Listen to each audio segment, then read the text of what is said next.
So, hello everyone. Welcome to March 22nd conservation meeting.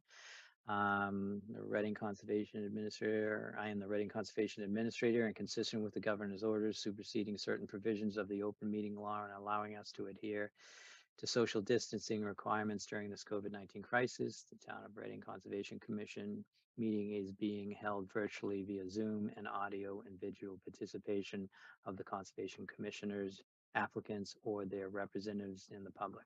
During this meeting, myself or the Commission Chair will unmute commissioners, applicants, representatives, and members of the public individually as needed. During the Commission meeting, the Chair will be the only one to permit shared video. These controls are in place to ensure that tonight's meeting are safe and effective. At this time, Chair Moore will conduct a roll call vote to make sure that all members are present and that they can hear. Okay, and this will be the order in which I ask you to vote on any of our votes tonight. Brian, Brian Ball, Vice Chair, present. Andrew. You're muted. Andrew Drummond, present. John, John Sullivan, member, present. Bill, Bill McCants, member, present. Tony, You're muted, Tony.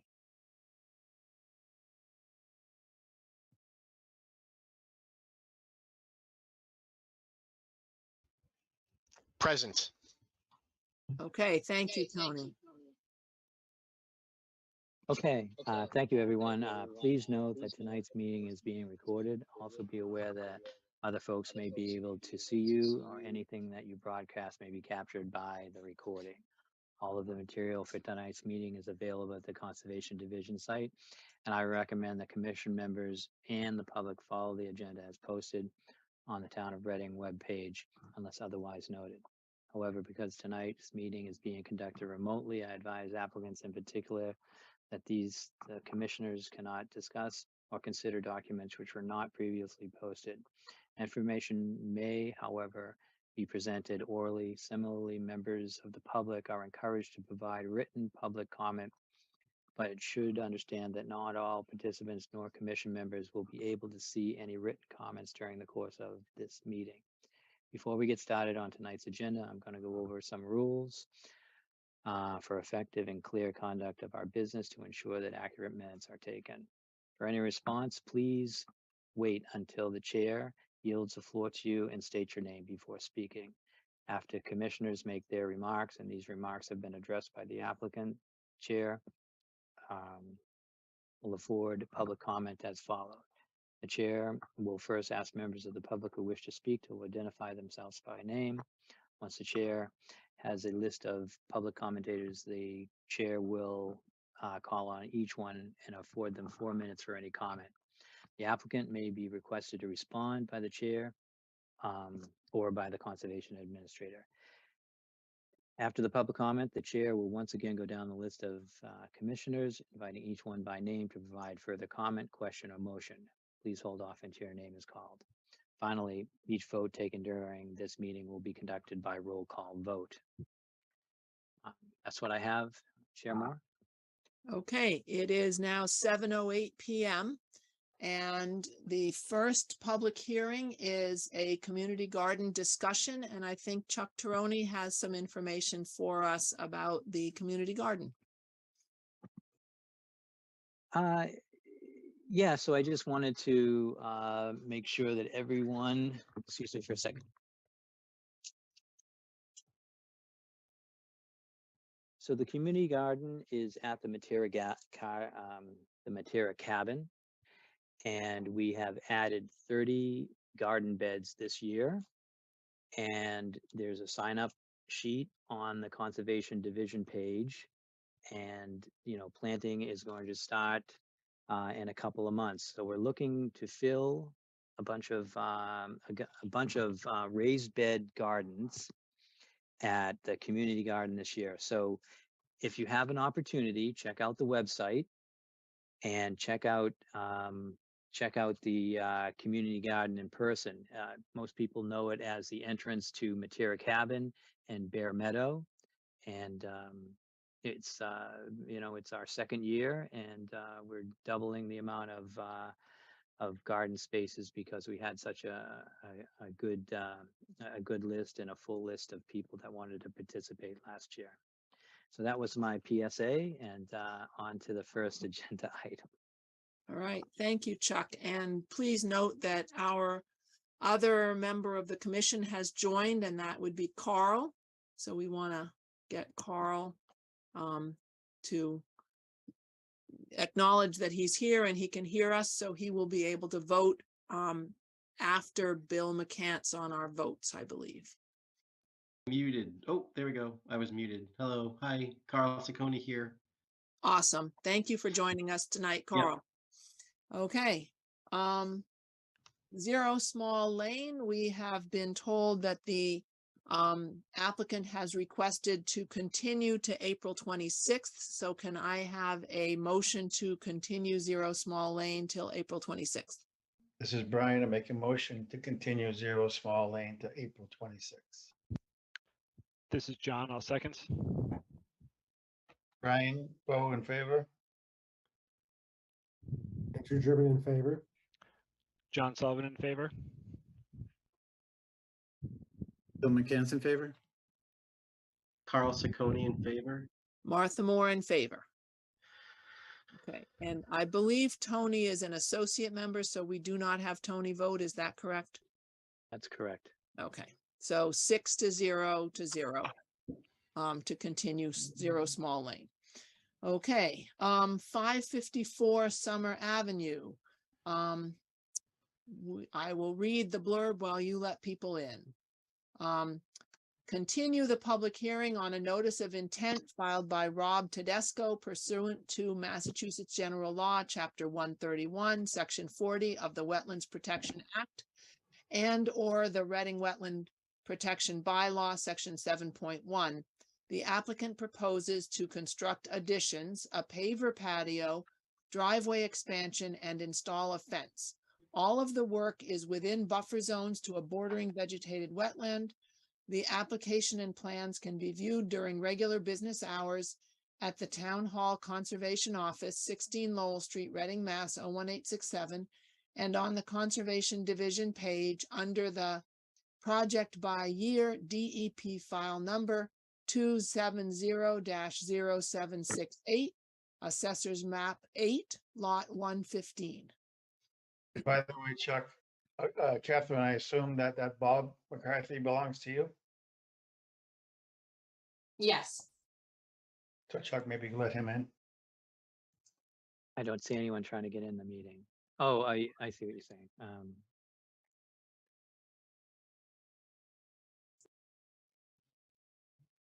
That was a wild guess on my part, Catherine.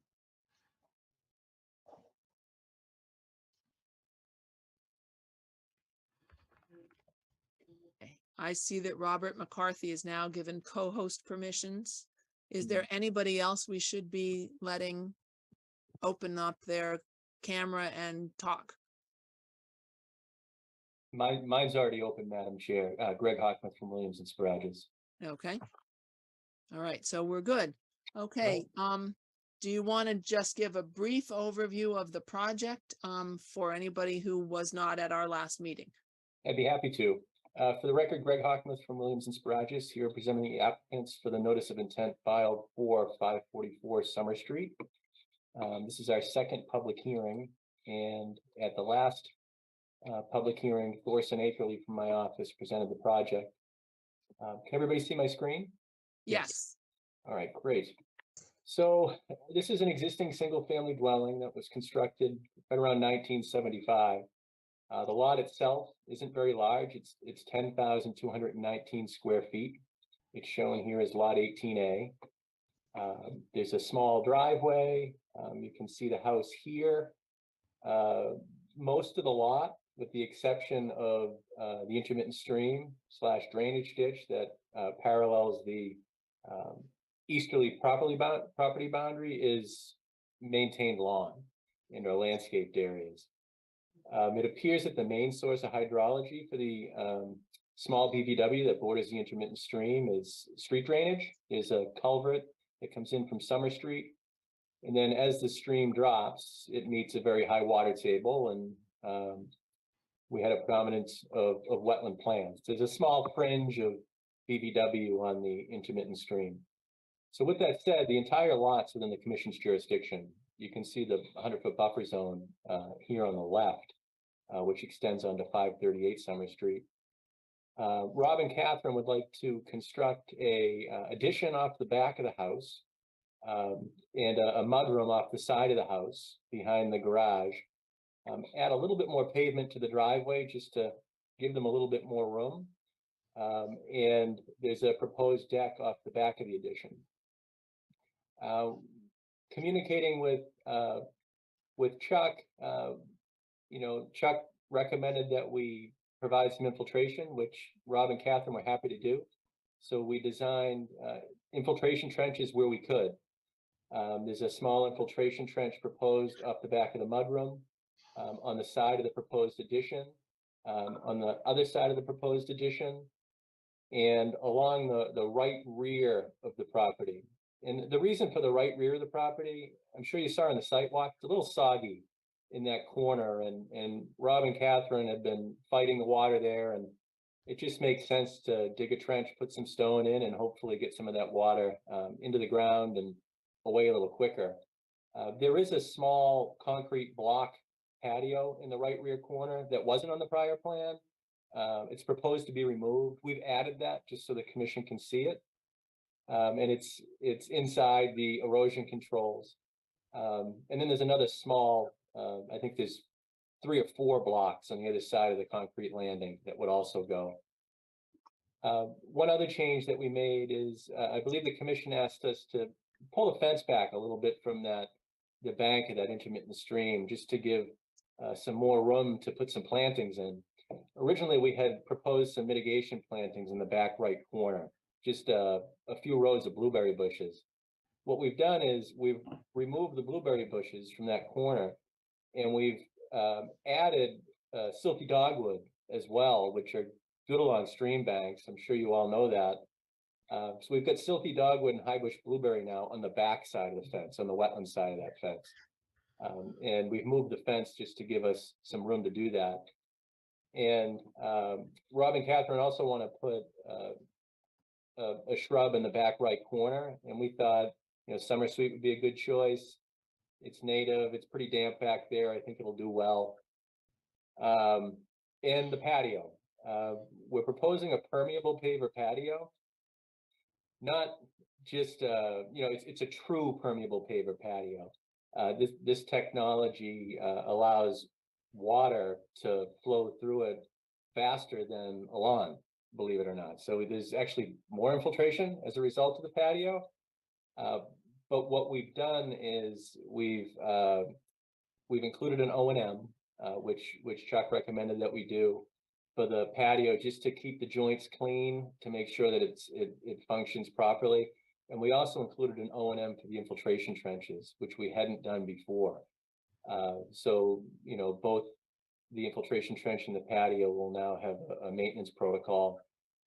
And it wasn't clear to us if the patio would be deemed a structure after reading your regulations, but it turns out that it is after talking to Chuck. So we went ahead and requested a variance from the regulations just to allow the portion of patio that's proposed in the 35-foot no structure zone. It's entirely outside the 25-foot zone of natural vegetation, but a small portion of it is in the 35-foot no structure zone. So we're hoping that the mitigation plantings and the fact that it is permeable and we're adding infiltration trenches will help with that variance/waiver request for the patio. Erosion controls will be installed during construction, remain in place until everything's stabilized and permission is given for their removal. And if an order of conditions is issued, we'd be back with a certificate of compliance before any of that erosion control removal is done. We have a file number. There were no comments from DEP. We're not within a map priority habitat area or an ACEC area. There's no vernal pools on the site. I'd be happy to, oh, one other thing, which I think is another improvement, is there's an existing brick walkway out front. And Catherine and Rob said, you know, why not just put the same permeable pavers out there as well? So remove the brick and put in the permeable pavers. So again, better than what's there now. So I do see that as an improvement. Hopefully you do too. But I'd be happy to answer any questions the commission might have. Okay, anybody have questions, comments? Brian? Yeah, so when we were out there on a site visit, we saw a few things. For example, along the, I'll call it a stream bed, there's some debris. There's at least a cinder block. Additionally, back right of the property, actually off the property, there's a pile of brick-like debris. So what I was hoping that would happen is if Rob and Catherine could talk to their neighbor and get his permission to clean up that pile of brick and what have you while removing the cinder block. We did talk to your neighbor while we were on the site visit. He's fully in support of what you guys are doing, so I think he would be happy to go along with letting you take that out. But I'd like that pile to be removed. Additionally, the fence that's there now, I understand, is that neighbor's fence. And he was saying that he would remove it. Do you have any ideas on how you will coordinate the removal of that fence and the installation of your fence? So the way our fence is proposed, it looks like the neighbor's fence is about 1.5 feet to almost 2 feet off Rob and Catherine's property boundary. So his fence would not have to come down to install Rob and Catherine's fence. But I suppose if he did want to take his fence down where it's in the buffer zone, he should probably reach out to Chuck at least, just to make sure he's doing it in a way that's not going to impact the resource areas. Yeah, we actually did have that chat with him while we were there, but we did encourage him to reach out to Chuck as well. But I don't think, and Rob and Catherine are on the call, but I don't think there'd be a problem. Certainly removing the concrete block that you observed in the intermittent stream channel, that can easily be done by hand. And I suppose if the neighbor does give permission, Rob and Catherine, is that something that we could do as part of your project? Sure. I don't think there are a lot of debris back there, but I'm sure we could work with him to remove that. I agree that there's not a lot. I did see one small cinder block and then the pile of broken brick. So I agree, it's not a lot out there. Great. So then my next question has to do with the bank of the stream of the channel itself. Especially on the far side of the bank, there's some undermining under one tree in particular. What are your thoughts on stabilization of that bank? Yeah, that's a good question. With the frequency of storms increasing and, the tree's probably it's probably already jeopardized, and at some point it's probably gonna go. I don't know that there's much that can be done to shore it up to save it. I'll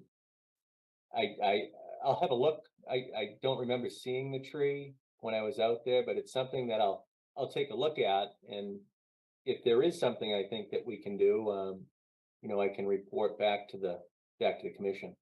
Yeah, now is Thor Atkinson still involved with this project?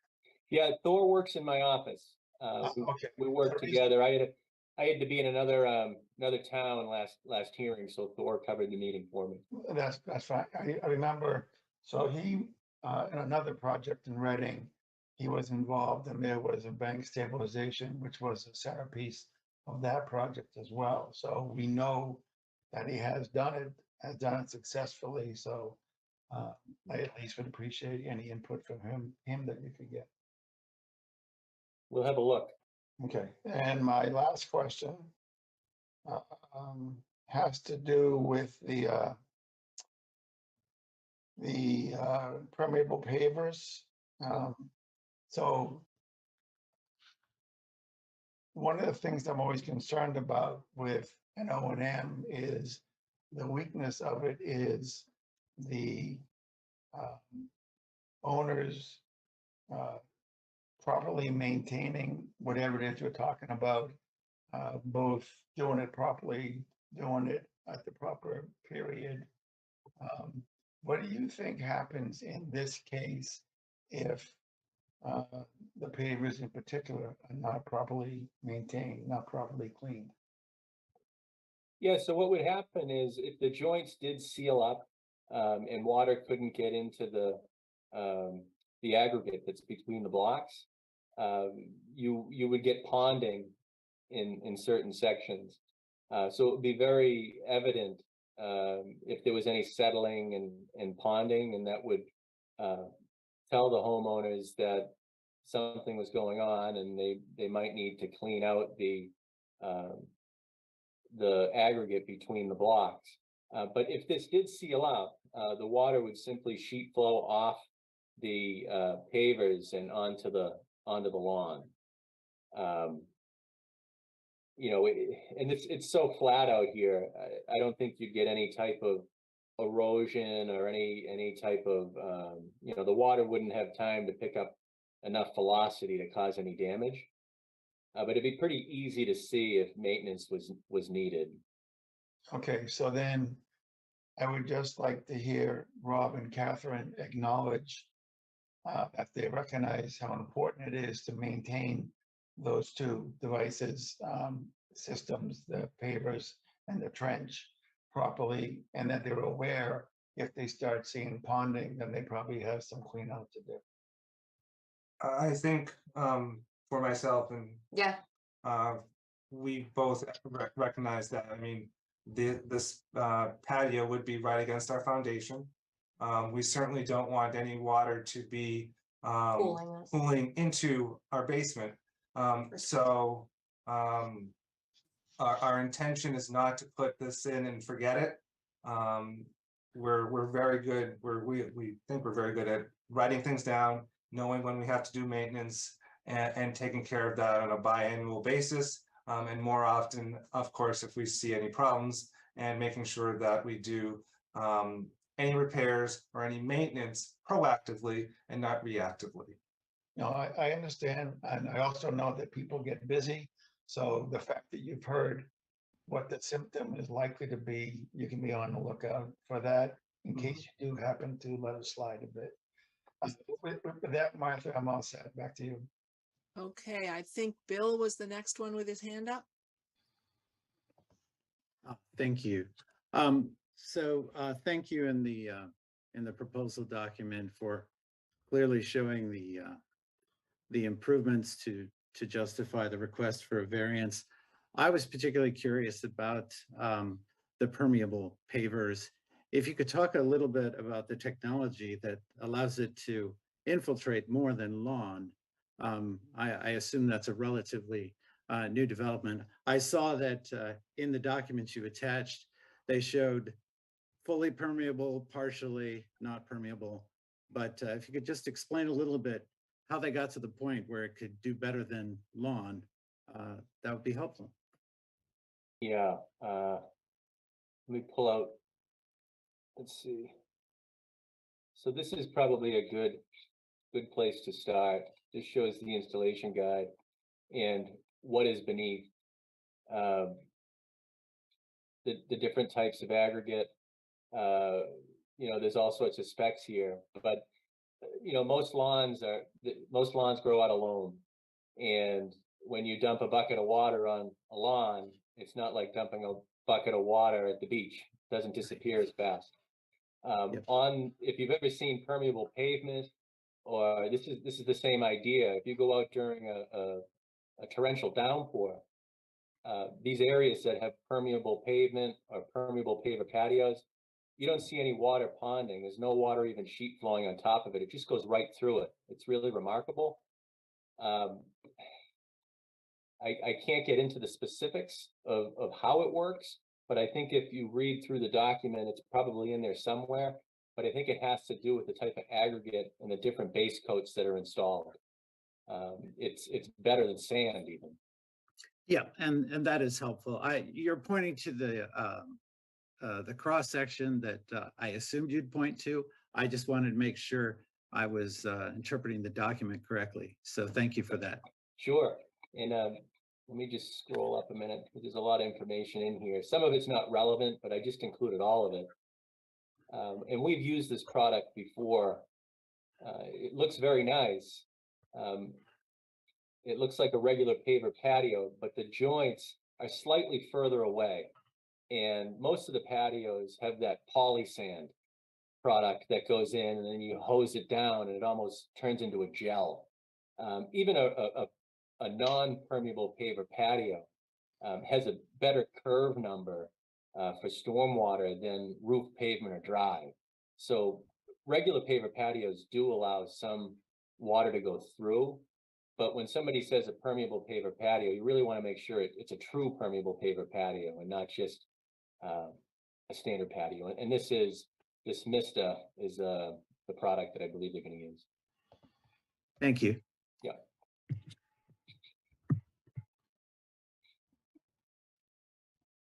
Bill, are you all set? Yes, I'm all set, Martha. Thank you. Okay. Andrew. Yeah, hello, thanks. I appreciate the adjustments you've made to the plan. We like seeing the stream bank having the vegetation being planted along there. So one question I had is just how far have we moved that fence in to put in the blueberries and the other shrub? I forget what you're planting, the dogwoods, right? So Yeah, what is the distance that we've added now? I think it was about 2 feet. Yeah, it looks pretty narrow. Yep. I think it was about 2 feet. And, you know, the silky dogwoods, they're going to grow towards the stream because they'll be growing up against the back of a fence. So it won't be as, wide of a shrub on one side. It will be growing out towards the stream channel. And the blueberries, they don't grow as fast as the silky dogwood. Yeah. So they'll grow where they need to. So the bunnies don't eat them. Yeah.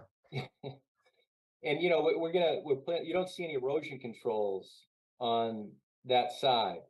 So what we're proposing to do is for the fence posts and the shrub plantings to put the spoils on a tarp and just remove them, whatever's not put back in the hole from the site, rather than trenching in silt fence along that stream bank or putting a row of mulch sock. I just think it would do more damage than somebody carefully putting in posts and hand digging shrubs. Yeah, they're gonna be hand dug. I think that makes sense. I don't know how the other commissioners would feel, but I think a little more space between the stream. I know they have the existing lawn, but we are trying to create that natural vegetation back if possible. More like 5 feet would seem great, but I'm glad that it's better now than it was the last time we spoke. And then the last thing, just looking at the variance and the formworks that we're asking you to fill out. So the first one is, are there no reasonable conditions or alternatives that will allow the project to proceed? So just curious, and you kind of allude to it, but are there any other places that this patio could go?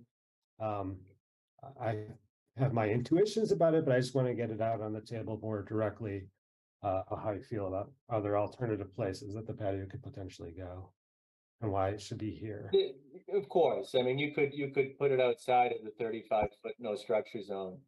But the idea is to create a gathering space right behind the house where they can set up chairs and a grill and really utilize that space rather than putting it in another spot on the lot that they'd have to actually, walk across the grass to get to. It's, I mean, I'd be lying to the commission if I said it couldn't go outside the no structure zone because it clearly could.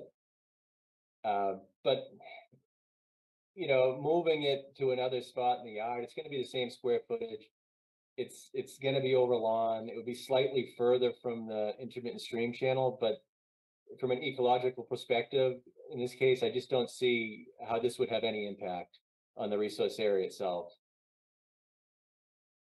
Yeah, I mean, there's the technicality that we're in the 35-foot zone. It's more, I think, the convenience of having the gathering space directly behind the house is convincing to me. That's why we And did that. the reason we added the existing concrete block patio to the current plan is just so you can see we are removing some patio that is closer to the stream. It's certainly smaller than what's being proposed. But what's there now is not permeable. It's closer to the resource area, so that's another positive. And then replacing the brick walk out front with permeable pavers, I think is something else that would, you know, help make this better in the long run. And, you know, I think if you add up the square footage of the brick walk and the concrete patio that's existing, I think that square footage would be larger than the permeable paver patio that's being proposed out of the back. Yeah, I think that gets at the other questions from the variance form B. I was just curious about A, the alternatives, getting Yeah. clear kind of statement of that this is this place that makes the most sense for a patio to create a gathering space. I think that's great. And then, so that existing door in the back of the house, and there's there are the existing concrete blocks. Are you gonna have any pavers or anything so that you could step out that door and get to the permeable patio? Or is it Yeah, just so gonna be in lawn? This landing is staying. The landing staying, yeah, there's like 3 feet between the landing and the new patio, right? There's a little bit of space. Yeah, we're not proposing any pavers or anything there. In fact, Okay. the blocks that are there coming out and a small section of infiltration trench is going to be added to that location as well. Yeah, because Rob was mentioning water gathers there because the grading of the yard there goes towards the house. So is that infiltration trench so that you don't have to do any regrading with that little bit? I mean, it was just a little bit, but for my house, I'd want to regrade the yard so it's not going towards my house. Yeah, But I mean, the infiltration trench will handle that. the infiltration trench should handle it, and you know they may make some minor adjustments just to create a positive pitch away from the house. Yeah. It makes sense while they're there, and there's certainly room to do it. Okay. All right, that's all I got. Thank you. Yep. Anybody else? Okay. I guess, yeah, my question was similar to Andy's, which was how are they going to get to that paver patio? And it sounds like they go out to the right of it, walk across a little bit of lawn, and then there's no doors from the back of the house directly onto the paver patio. Is that correct? That's correct. Okay. Yep. And often people have a patio off their deck. And so where you have the siltation control going across behind the deck, would that be an appropriate place for that patio? And could you have steps down from the deck to the patio? Or does that not make sense with the function of the proposed addition, for example? Yeah, you hit the nail on the head with that last comment. It just doesn't make sense with the function of the proposed addition and how it's been designed. So is that addition not a kitchen or a den? It's something else? Yeah, I think I have some pictures. Rob, do you want to handle that one? I'm going to see if I have some photos. Yeah, so the proposed addition is actually going to be our main bedroom. So we're adding on that extra space, and the proposed deck that is off of that is just going to be kind of, I guess you could say, like, not like a balcony, but like a space off of that you can either put like a chair out there to sit out there to look out into the back. Yeah, if you might be able to see it better. Yeah. Trying to find it. All right. So that balcony is not going to be a common space for entertaining. It's just going to be bedroom. It is going to be space for Catherine and myself to go out and relax in Enjoy and, nature. and can enjoy nature. One of the first questions actually Greg had was, well, do you have any stairs going down? And we were both like, no. And that is why we're asking for the patio as well, is because the deck and the patio are two separate functions. The patio is really that space to entertain, to have our family and friends over, and to enjoy our property and the town that we both grew up in. For the deck, it is really just for us and maybe close friends, but that is going to be our main bedroom. It's not going to be a room or a kitchen or anything along those lines. Okay. And I was looking at the erosion control you've proposed putting in siltation fence that gets dug into the ground. And I'd like to hear from Chuck whether he thinks that's needed or whether he thinks we could do something that does not require digging into the ground as badly. So we've been asking to have mulch stock installed, 12-inch mulch stock instead of the silt fence, and creating that little trough that the flap goes in. So if that change could be made, that would be more in line with what the commission usually asks for. I'm assuming that that's what you were asking about, Chair Moore. Yes. And Yeah, we'd be happy to use a mulch stock here. It's so flat. I think a mulch stock would be fine. And that would allow us to move it easily if we needed a little bit more space just to maneuver. Because they are going to need to get back here and do an excavation for the foundation of the addition. So I think a mulch stock would be fine. We'd be happy to use that. Great. okay. So I guess I'm also just looking at the mitigation for approving something that's inside the 35-foot zone and concerned about that stream bank that's eroding.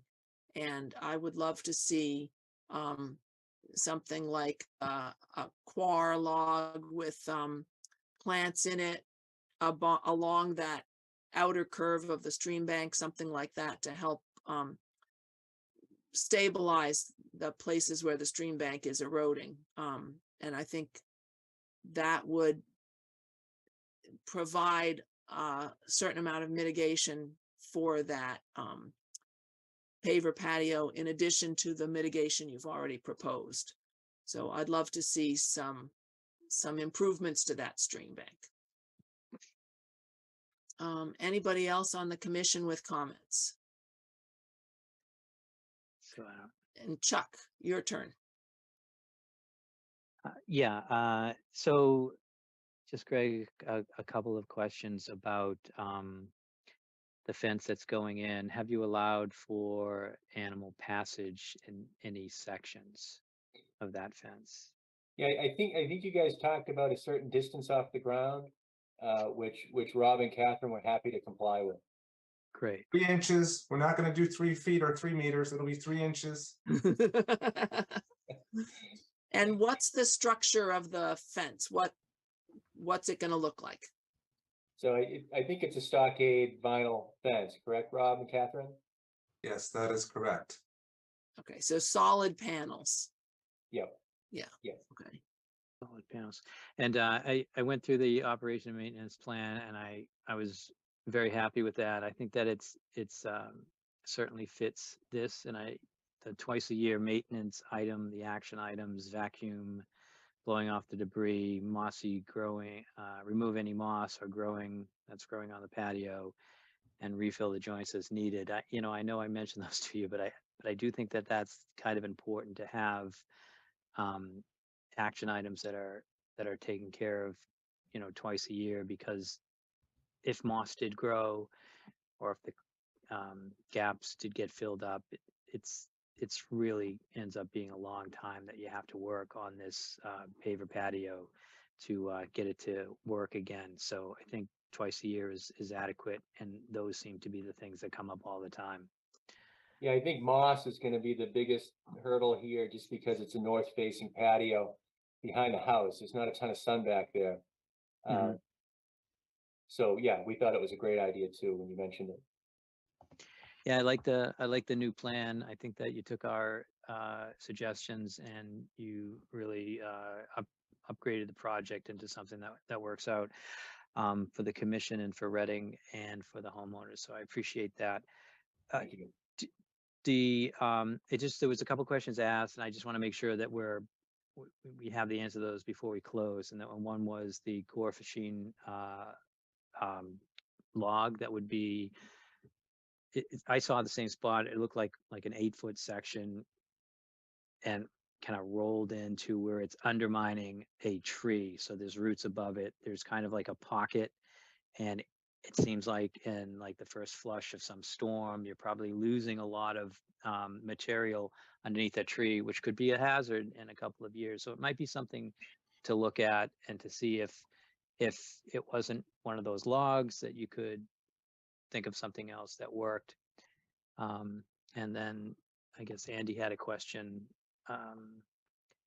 And so I just would like to know what the result of those two questions are. Andy, could you just restate your question, just make sure that we get it right?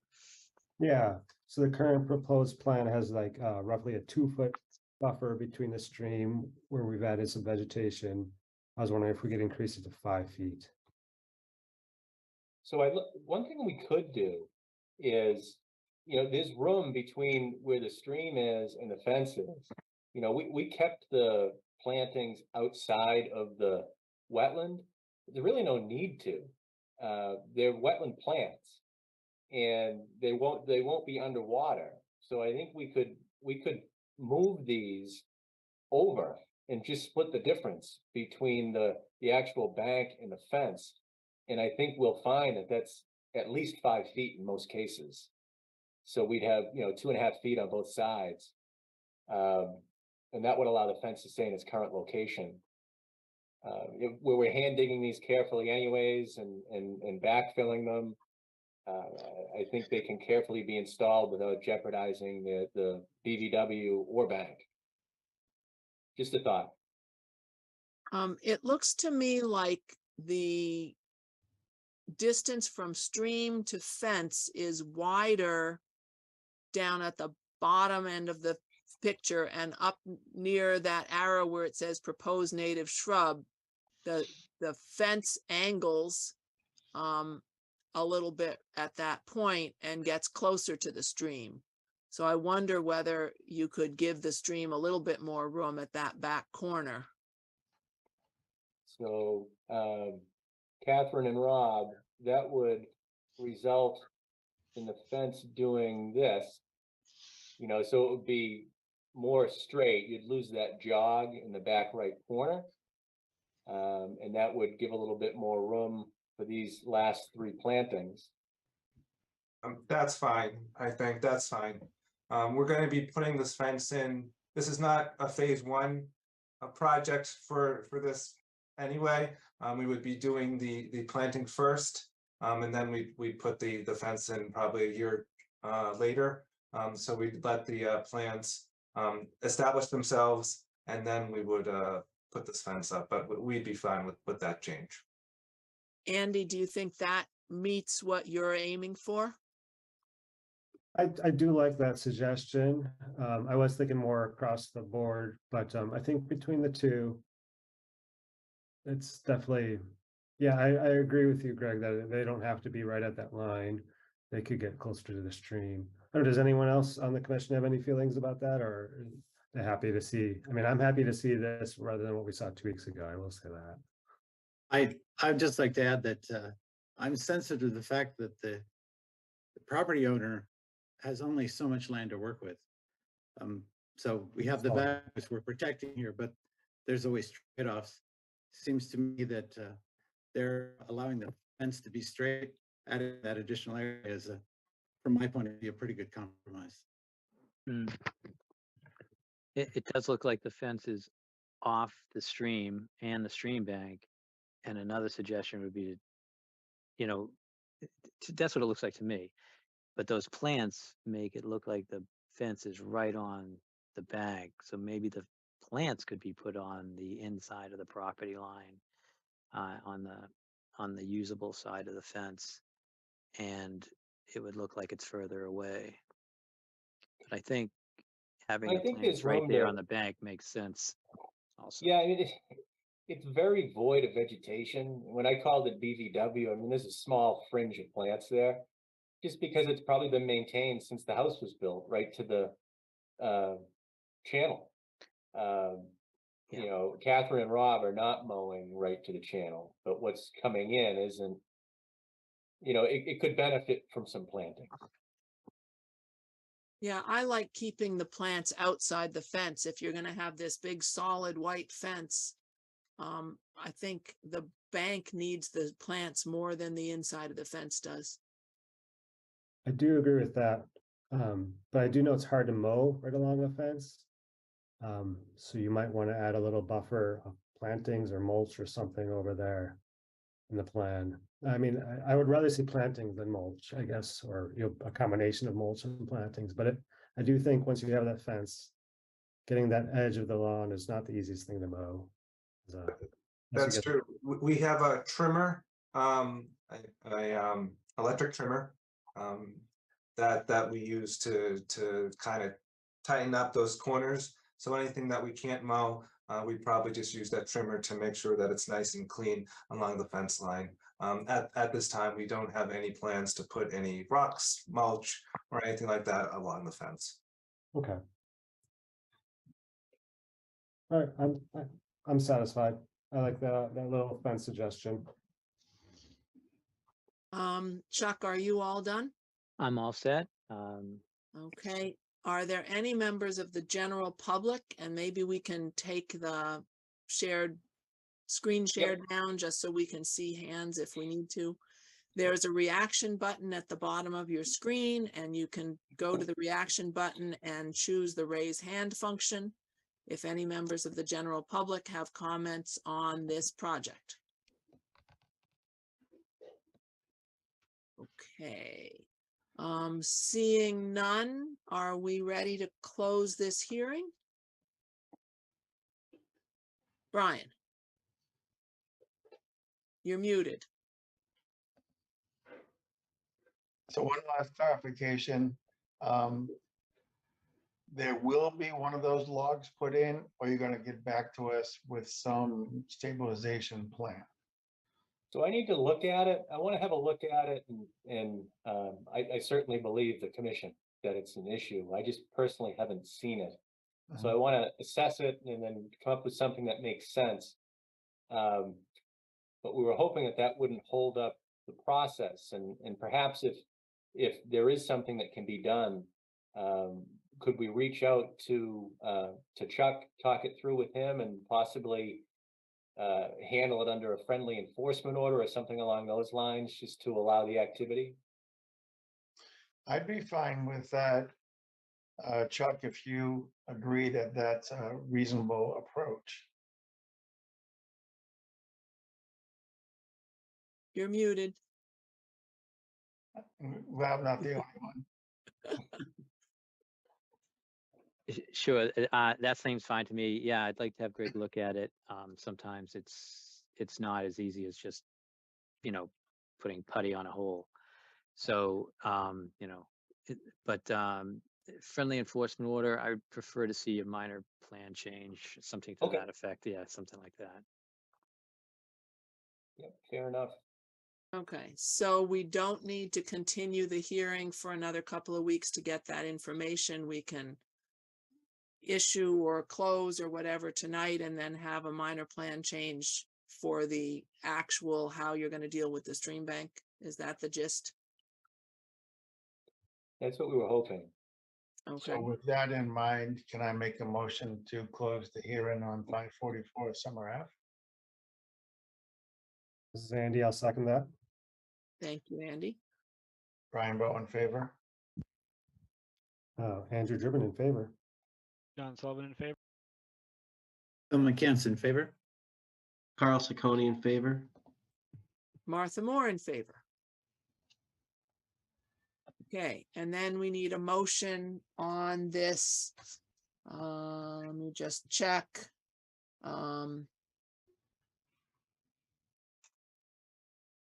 This is a notice of intent, so we need a motion to approve this notice of intent. Is that the right language? I'm blanking for a minute. You need a motion to issue the notice of intent for Issue. 544 Summer Ave with the conditions expressed in the meeting. So this is Brian. I'll make a motion to issue NOI for 544 Summer Ave with the conditions we discussed, namely the adjustment to the fence, the stabilization under Chuck's approval, Debris cleanup. debris cleanup, including talking to the neighbor about the broken bricks in the back right. I think those are the only conditions. This is Bill McCants. I'll second the motion. And I think we also talked about mulch sock instead of siltation fence. Okay, are we ready to vote, or were there any other conditions we forgot? Brian Rowe in favor. Andrew Driven in favor. John Sullivan in favor. Bill McCants in favor. Carl Ciccone in favor. Martha Moore in favor. Thank you very much, everyone. Thank you. Good luck with your project. Have a good Thank day. you very much. Thank you very much. Okay, our next project is the YMCA at 36 Arthur B. Lord Drive. I'll read that blurb while Chuck lets people have permissions. Open the public hearing on a request for determination of applicability filed by YMCA of Greater Boston under the Massachusetts Wetland Protection Act, MGL Chapter 131, Section 40, and or the Reading Wetland Protection Bylaw, Section 7.1. The applicant proposes to replace an existing concrete splash pad, existing paved parking areas, and existing synthetic surface play area with artificial grass. Portions of the work are within the buffer zone to a bordering vegetated wetland. The application and plans can be viewed during regular business hours at the Town Hall Conservation Office, 16 Lowell Street, and on the Conservation Division page under Current Project, Assessors Map 33, Lot 92, RCC file number 2023-07. Okay. What should we start with? Are there people here from the Sure. YMCA to present the project? Yeah, Joe White's here. Joe White, is anyone else with you on the iPhone maybe? I'm not sure. I'm not sure if someone else is with me, but I can get started and Sure. answer any questions that we have here.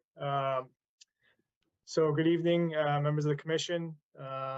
As Chuck mentioned, my name is Joe White. I'm a civil engineer with BSC Group, and we are representing the YMCA of Greater Boston for this project at the Reading YMCA at 36 Arthur B. Lord Drive.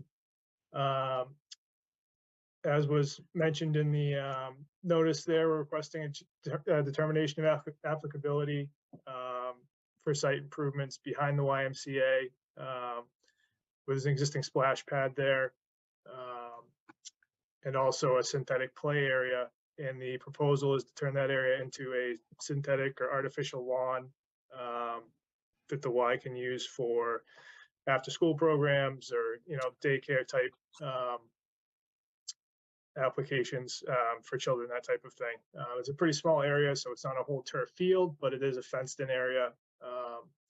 And as was mentioned before, portions of the work are within the buffer zone to a wetland behind the YMCA. And I'm going to share my screen here and just kind of go through the site. And I'd be happy to answer any questions. Let's see. Can everybody see that? Yes. Okay, great.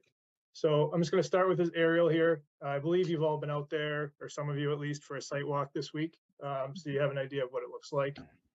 This is the YMCA here. One-way driveway that goes around the building like this in a loop. The existing splash pad is kind of highlighted in red here behind the YMCA. And I guess about half of it, maybe a little bit more than half, is this concrete splash pad area. And then over here, there's an existing synthetic play area or outdoor rec area, if you will. And it's circled by a chain link fence, guardrail, and some vertical granite curb there.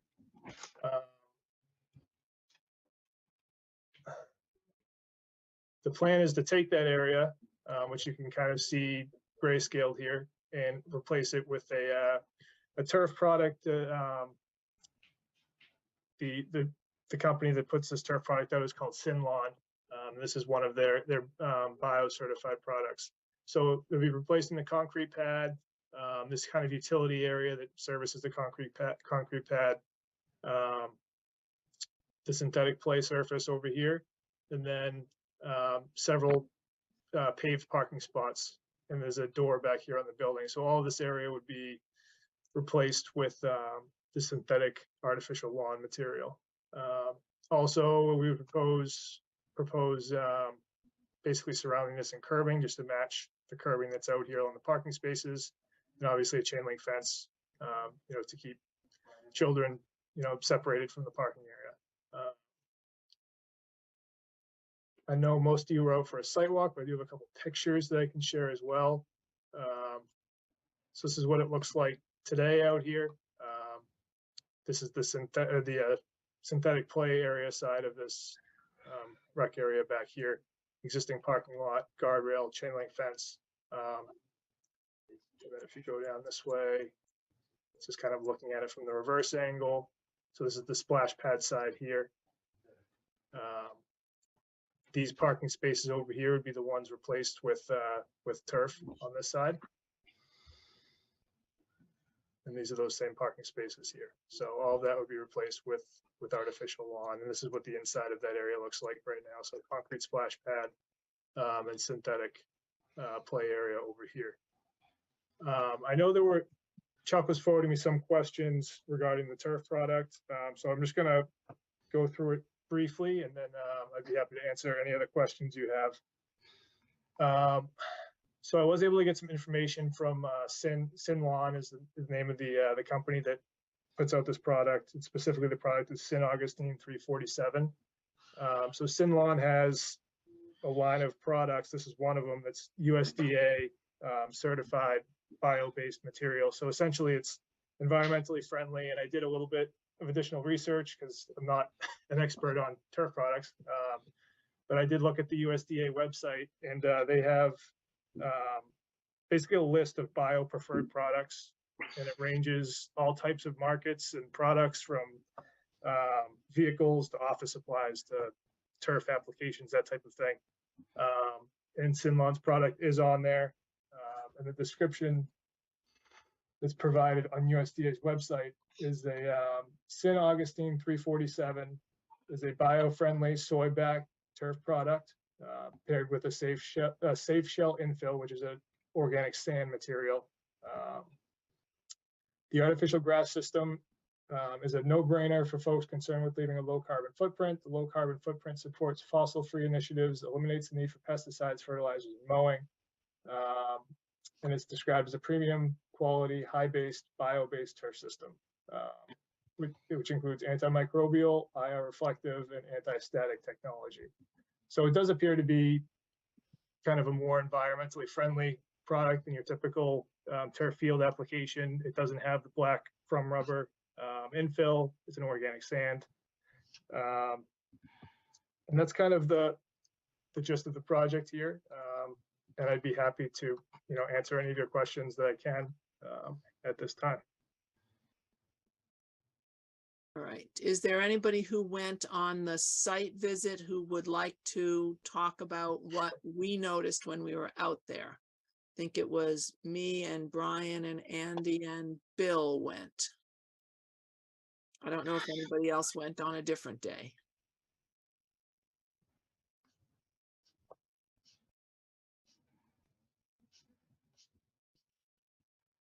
No hands.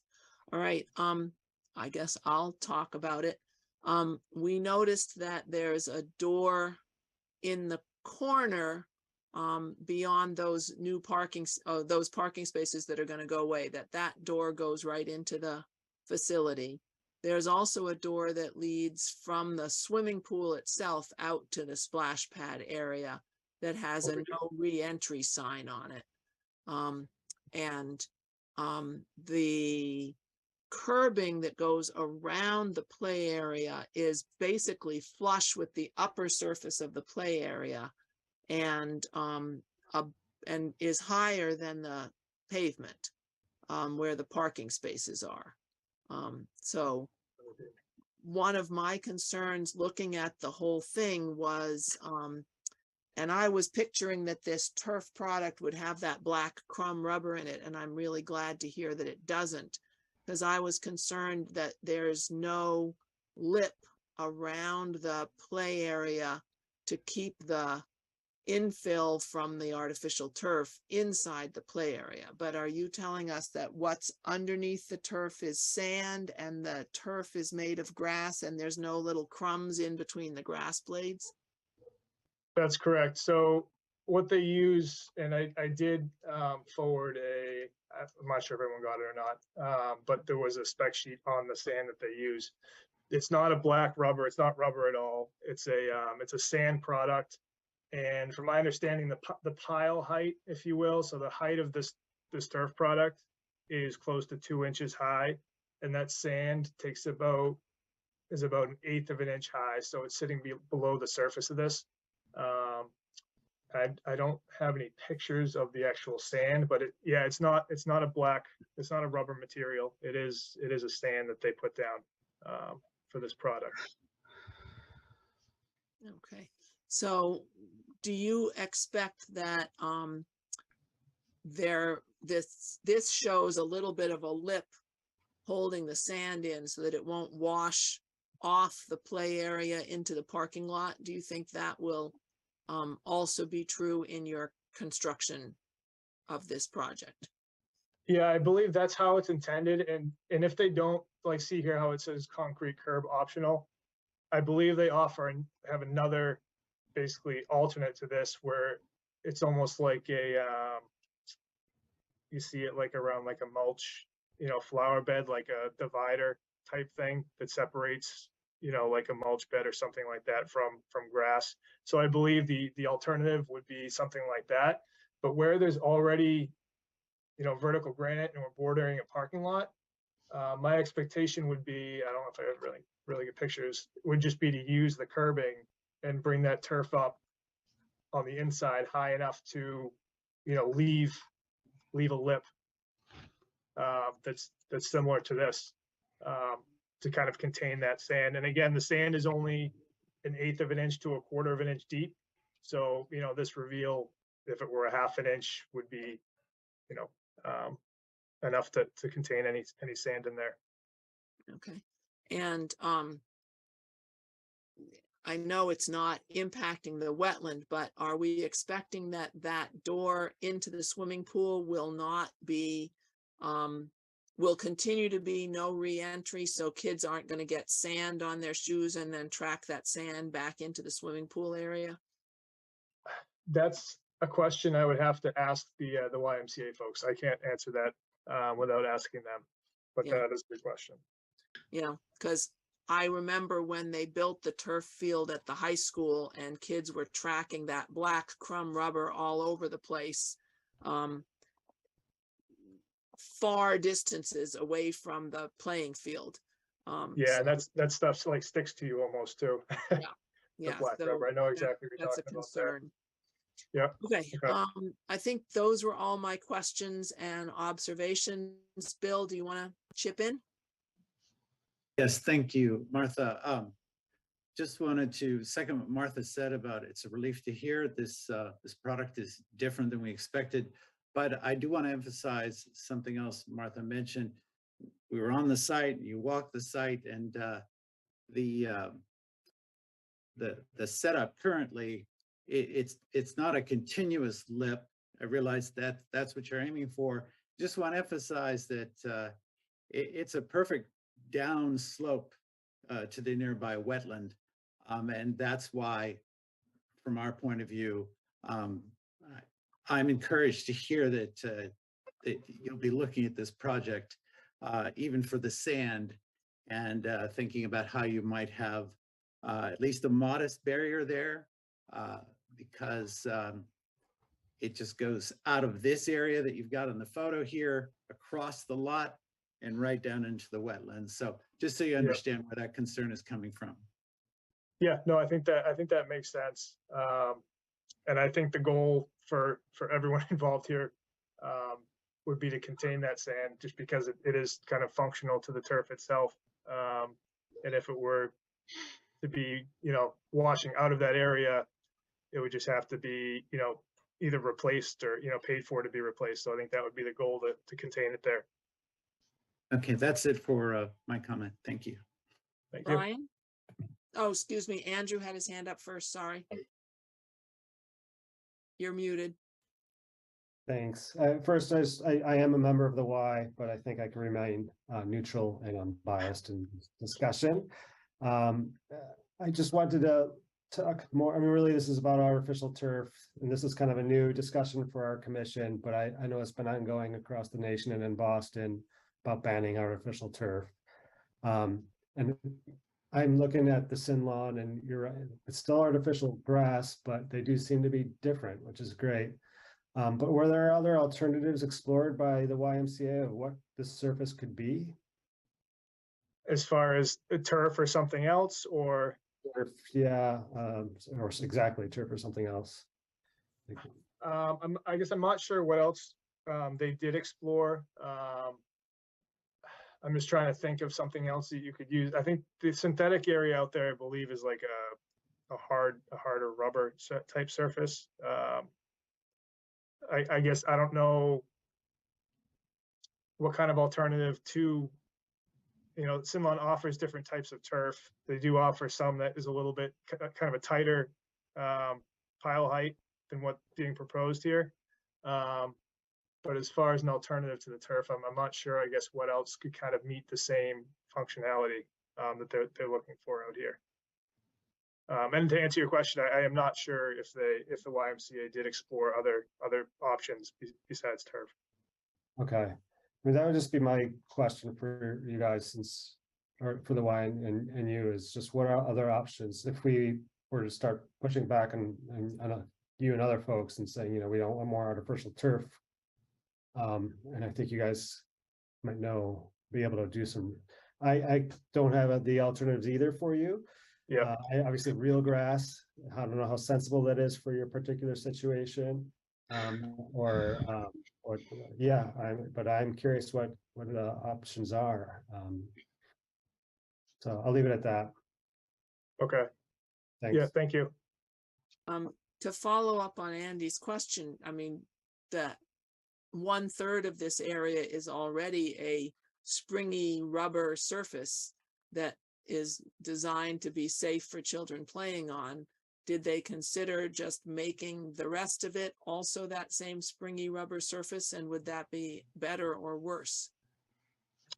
I think, well, part of the technology with this organic turf, just from what I learned, I appreciate a lot of the questions that we got kind of along this process, because I did a lot of kind of researching into this turf product.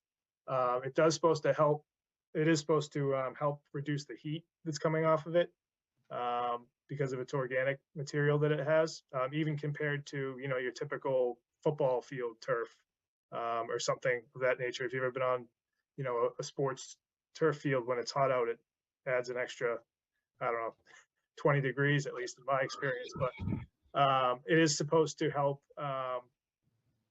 help keep that heat down. And I would imagine kind of a hard the material that's out there now, that black rubber would be wouldn't necessarily keep that heat down, in that area.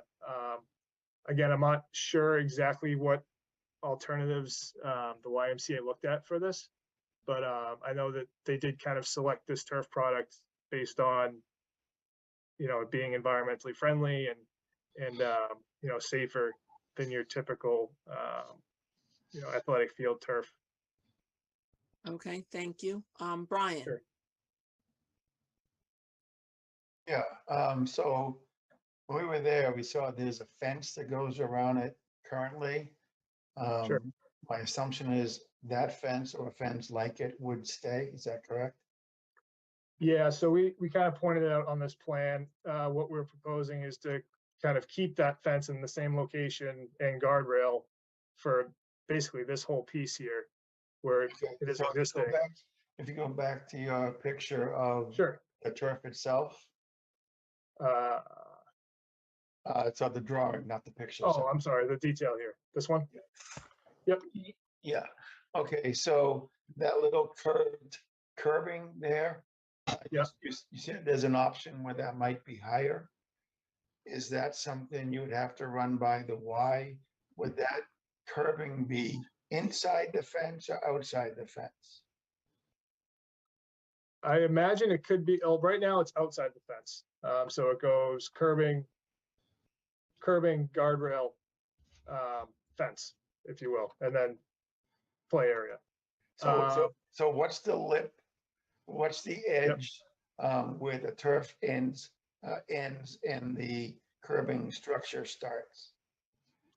Yeah, so we would have to check with Sinlon, but I imagine we could put the fence kind of right inside the curbing here. I don't see why that would be a problem, because we would have to pull all the concrete out anyway. We would have to remove the fence. The reason I'm asking, I probably should have said this first, is depending on where the fence is in relation to that curbing, there may be less opportunity for little kids' heads to bang off that curbing if there's a fence there blocking it currently. Yeah, no, that makes sense. And that would be something I think we would have to talk to Sinlon's construction team about. If we could put the fence inside the curbing, or maybe instead of the curbing, we do that kind of rubber barrier, then the fence, then the curbing that, abuts the parking lot. If that makes sense. The next question then would be, in your research, what's your understanding for how this material would be recycled in the future or gotten rid of? Yeah, so from what I've read on the Sinlon site and what their team has told me, there is a pretty long warranty. I think it was over 15 years that it's fully guaranteed, and there's warranties after that.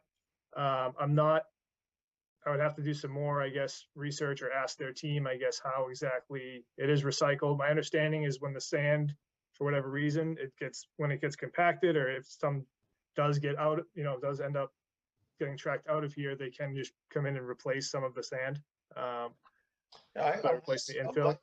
I'm less concerned about the sand than the recycling of the turf itself.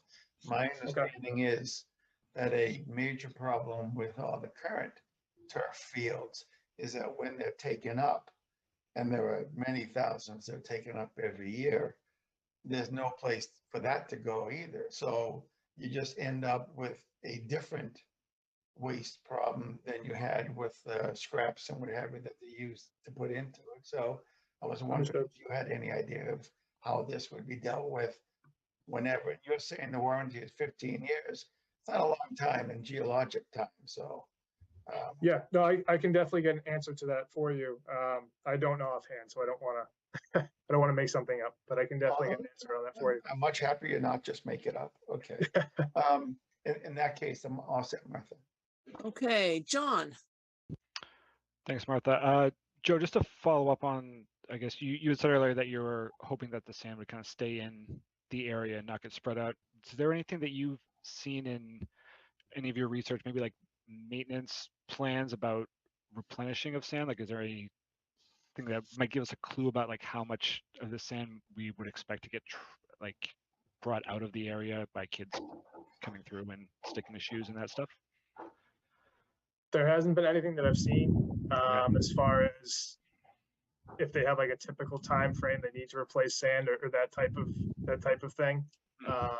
But again, these are all questions that I've been in contact with one of their reps, Sinlon's reps, so these are questions that I can certainly ask him and get back to you on.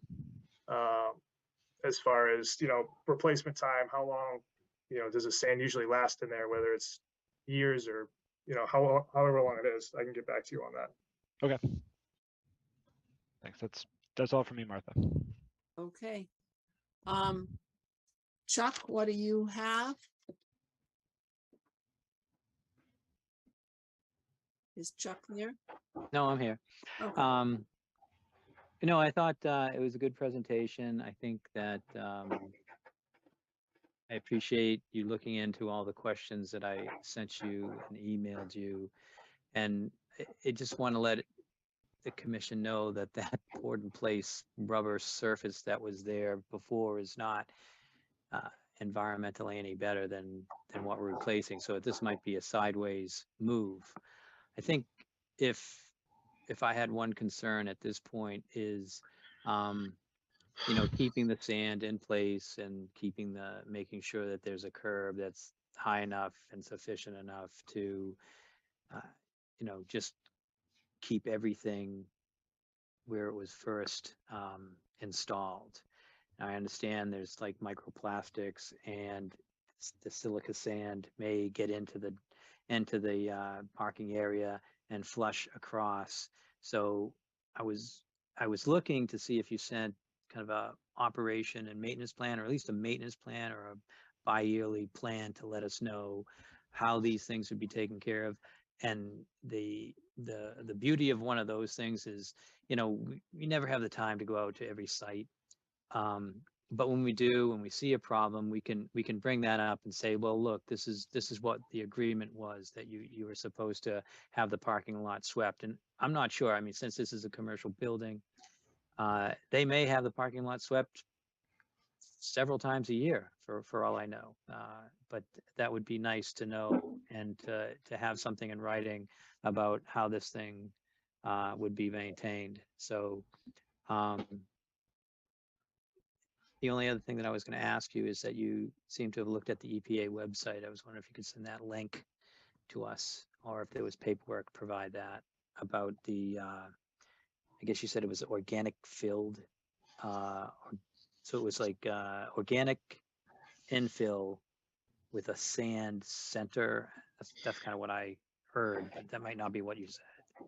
Yeah, it was, so that was USDA, Department of Agriculture. I will send the link to you though.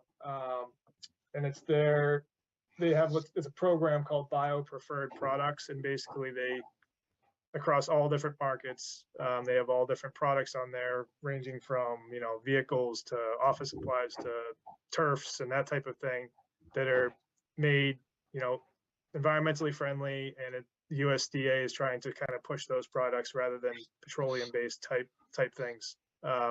And that's where that write-up was. But I'll send you the link, and you know, you can take a look and kind of read through it.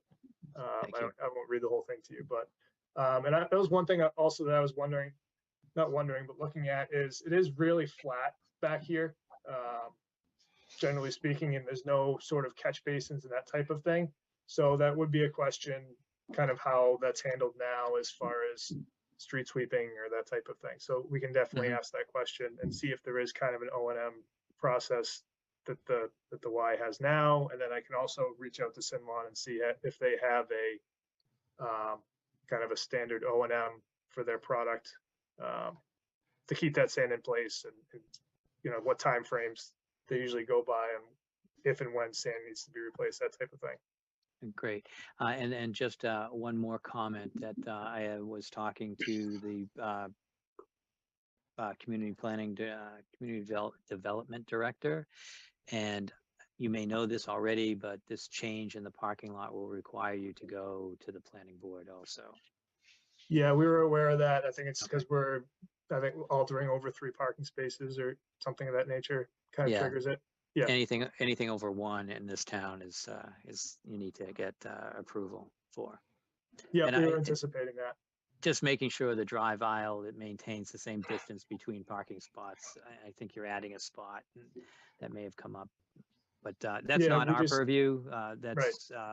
That's their purview, but I did want to mention it in case that wasn't something that brought up to you. We're always being talked to about not letting applicants know that there's other processes. This isn't the final approval, and that there's other departments too. So That makes sense. yeah, thank you. Thank you. So Chuck, you're all set? Okay. The one thing I'm noticing we don't have in this project is a erosion control, soil stockpile, any of that kind of stuff. What are you expecting to happen with the removal of the concrete and the asphalt? Should we put some erosion control maybe on the far side of the parking lot before you get to the wetland or something like that? Yeah, so our thoughts on that were, first of all, as I think I mentioned before, this is kind of a one-way driveway. So if we were going to put erosion control out here and block the driveway during construction, that would probably be an issue. I don't know if you've ever been to this YMCA kind of during operational hours, but it's pretty busy. And this is all curbed back here, so I'm not sure if it makes sense to add erosion control inside of this curb. There was a little break over here, so maybe in that location it might make sense to do something. But I think it would probably be more of an active kind of erosion control plan where they are sweeping up and anything that gets into the parking lot is swept up. Because like I did mention, it is fairly flat and I didn't see any catch basins. There's one way down here. I didn't see any on this side when I was out there doing my site walk either. So it might make more sense rather than blocking off a lot of this parking areas to do some sort of active erosion control sweeping type maintenance. And I mean, we'd be open to, if we, commission thought it made sense, to adding a silt sock or something along the parking.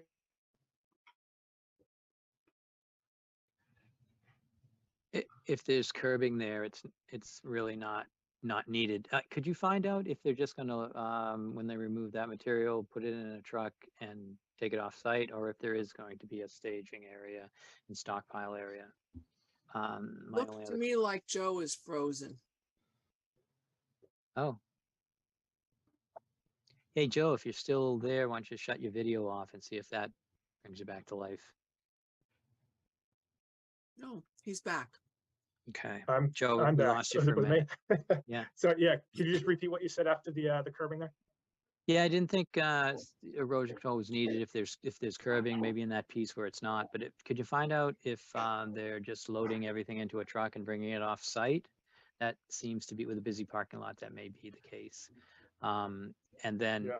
if for the determination, I was wondering if you could give me the total square footage of the entire work area. Sure. I can. Do you want me to give you that? I can give you that now, or I can just email Sure, it to you yeah. so you have it in writing. No, I can write it down. Okay, so the I did break it down by what we're replacing, or I can give you the whole total area. Either way. No, it's just what you have. I'll add it up. Sure. So we had about 825 square feet of paved parking lot that's going to be converted to turf. Basically, those parking spaces in the area against the building next to them. 780 square feet of concrete splash pad. And about 490 square feet of the synthetic play surface. Okay. Great.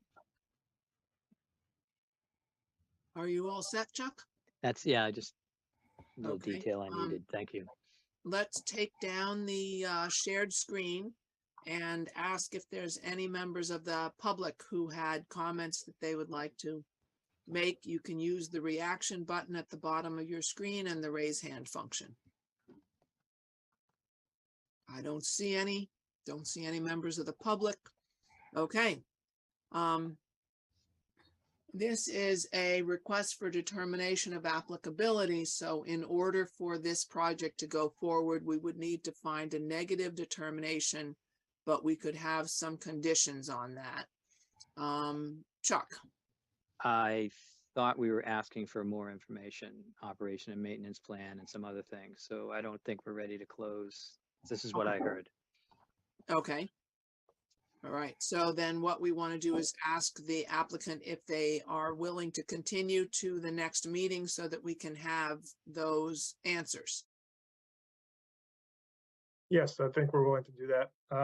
And then, you know, in between meetings, I can get answers to those questions and forward them to Chuck so we can distribute to the commission. Okay. So do you think you'll have those answers within about a week so we could have you continue to the first meeting in April?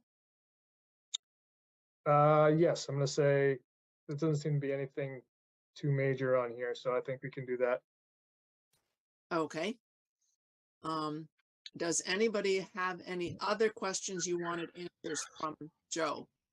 Chuck? Sure, I just want to let Joe know that our next meeting in April is the 12th, and if you could get the information to me by the 5th, that would be fine. Okay. All right. So I'll make a motion to continue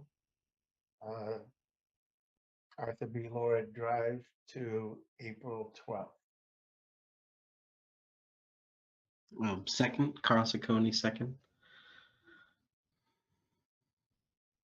Brian Bowe in favor? Andrew Driven in favor. John Sullivan in favor. Bill McCants in favor. Carl Ciccone in favor. Martha Moore in favor. Okay, we'll see you on April 12th. I think, Okay, Joe. thank you, everybody. Thank you. Thank Have a you. good night. By the way, Martha, Mm-hmm. as a general note, when I volunteer to take the minutes, I don't want to go first. I'm scribbling, I'm forgetting to vote. Okay, I think we set up the order before you volunteered to do the minutes, so we'll have to rearrange the order. If you volunteer to do the minutes, we can always make somebody else go first. At least twice I delayed. That's okay. It was only 30 seconds or so, so it's okay. Wasn't that long? All right. I think we had budget discussion next on our agenda. Yes, budget Right. discussion. So yes, so we did a lot of work on the budget, trying to figure out where the numbers are at, and taking the top list of approved items from the Conservation Commission, and we made a chart. It's very visual, but we can work with it. I'm hoping everyone sees this on the screen. Mhm. And the items highlighted in yellow are what we can afford. With our budget of this year, we received $5,000. I'm not saying we're going to get that type of budget every year. And just to put in the back of your mind that we are going to need a budget by the end of April for FY24. So everything in yellow is part of this budget that comes out to $4,762.99. Okay, I want to stop you for a second, Chuck. It looks to me like there's a math error in 2A. I think it should be $2,269, not $206. No, 10 times 26, that's 269. Right, but he had 206 rather than 26. Oh, I'm sorry, I was seeing the number now. Yeah. I stand corrected. Okay. I think that, 269.90. Is yeah, that what we have? that sounds better. Okay. This is the Conservation Commission. We're not a math group, but thank you. Yeah. Okay, so I think Um, that still keeps us under our $5,000. Yes, so I'm just going to go through each one of these things quickly. And so we have two signs. One has already been sorted out, and it's going to go on Pearl Street, the Pearl Street parking lot. The price is approximately $1,700. There's a second sign needed, and there was a discussion about putting it at Pinevale Conservation Area. We may not need to spend 1,700 or get this, if we want this type of sign, then it would be 1,700. But if maybe there's some other signs out there, so we can get two for that amount and put them at two entrances.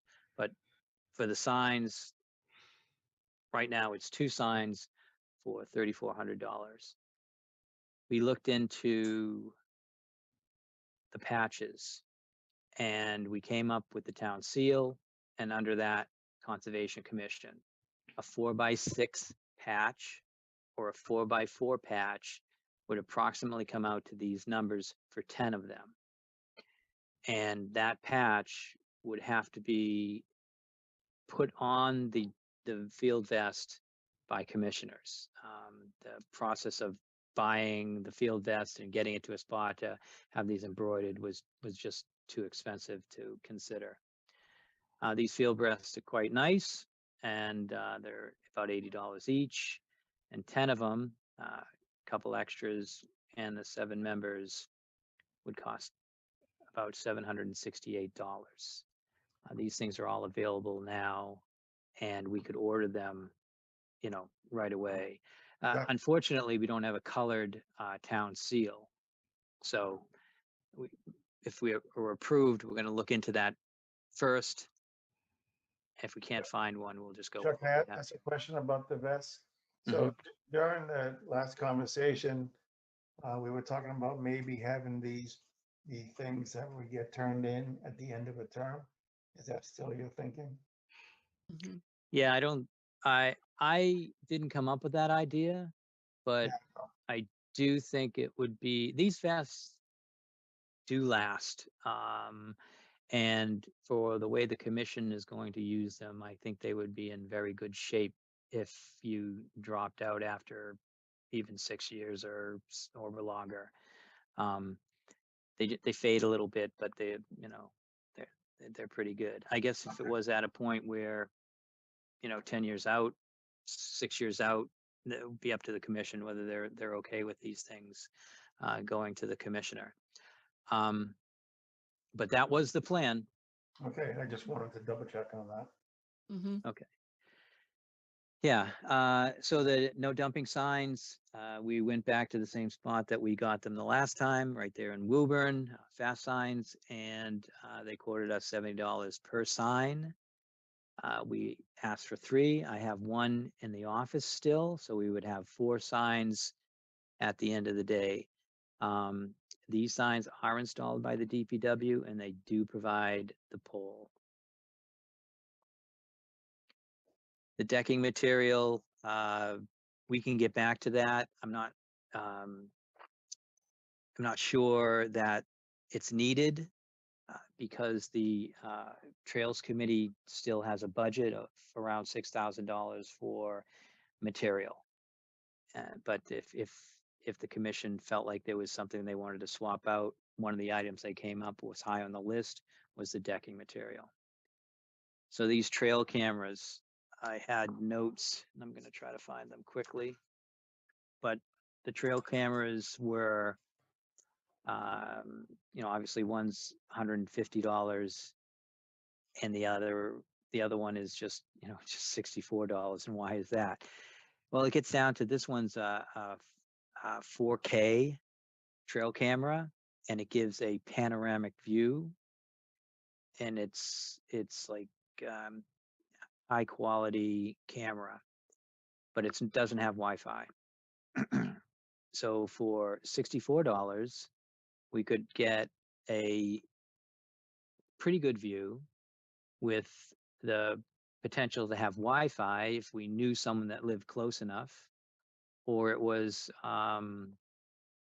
let's say it was in one of the commissioners, near the commissioner's house, and we could tap into that Wi-Fi. That would be the plan with getting a Wi-Fi camera. If you don't have Wi-Fi, functions about the app, which is included for free. There are no charges with this $64 camera. You would have to take the card out, the USB, and download that information. Or you could take the camera down and look at the camera and see what's happened. And So Chuck, this one looks like the one I have. And in that case, you just get close enough and it connects to an app on your phone. Is that not what you have in mind here? that is what, so that will work too, because it is Bluetooth compatible. Okay, so it means you have to get close enough for that, but you don't have to take it down or take the SIM card out or anything. Yeah, this one here is, so Wi-Fi and compatible with Bluetooth technology. Comes with an easy use app, no monthly fee, 110-degree angle. You can view the video pictures without having to download them first. That was the $64.99 one. And the other one is just 4K resolution, day-night audio recording, and cinematic view.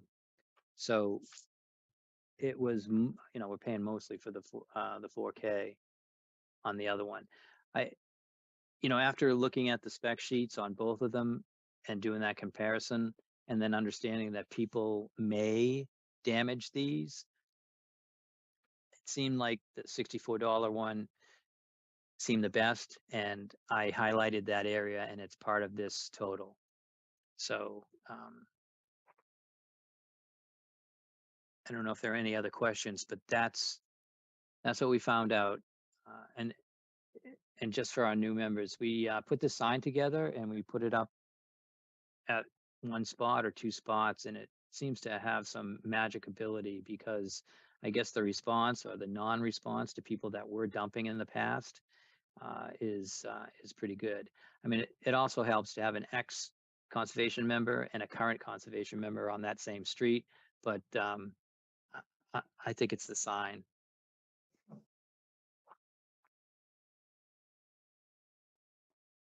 Any questions? When we're deciding where to put those signs, we should consider Lynn Village Way as another place where there's a lot of dumping going on.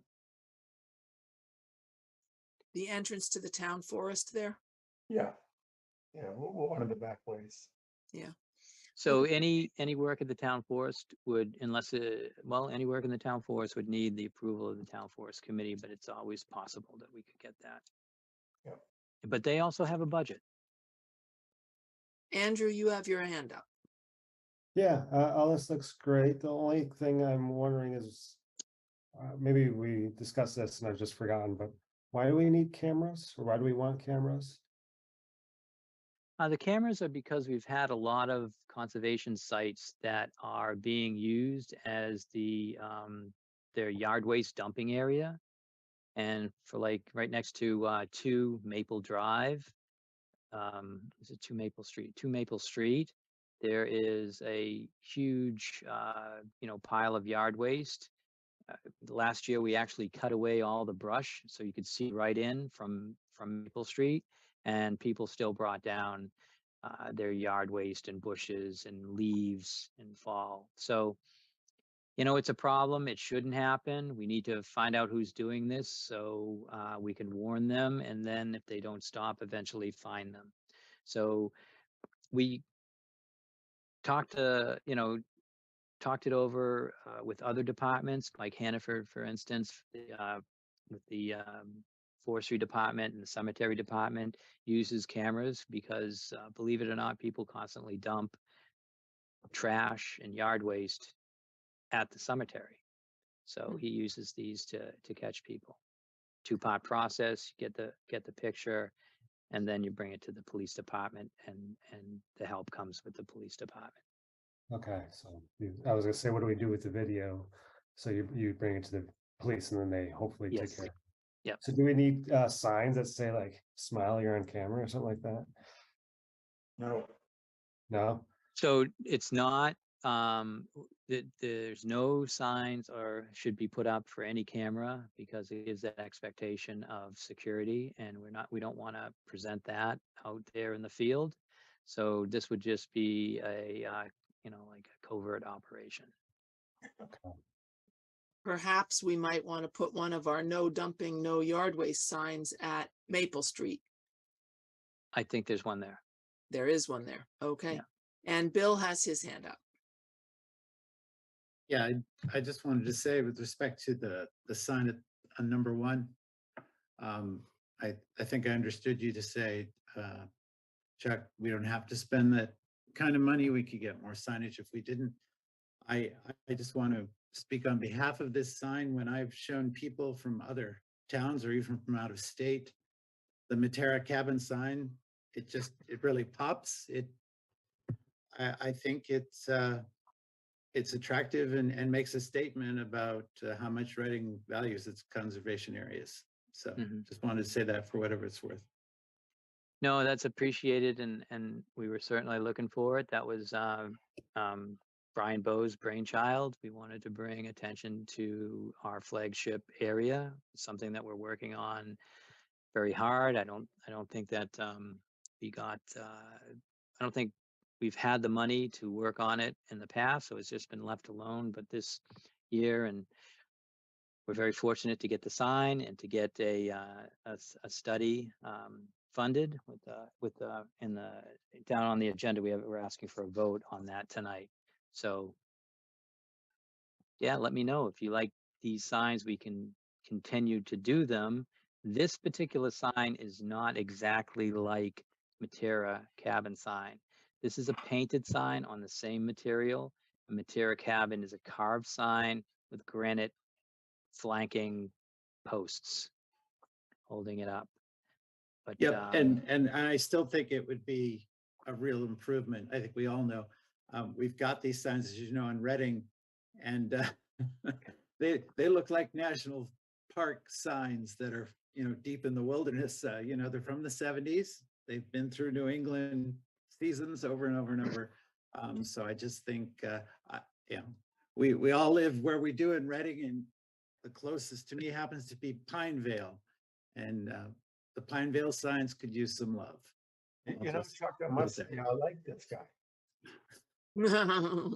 I know. Pinevale is on our radar.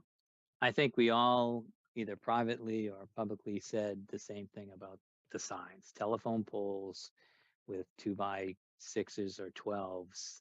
And, I get it, and happy to still do it. People really, we got a lot of comments about the Matera cabin sign. It's well worth what we put into it. Did what we wanted it to do. And we're on phase 2 of our community garden. We're expanding other things, and that'll look great over there. And we can do the same thing with Pinevale, which is an area that the Trails Committee is continually working on.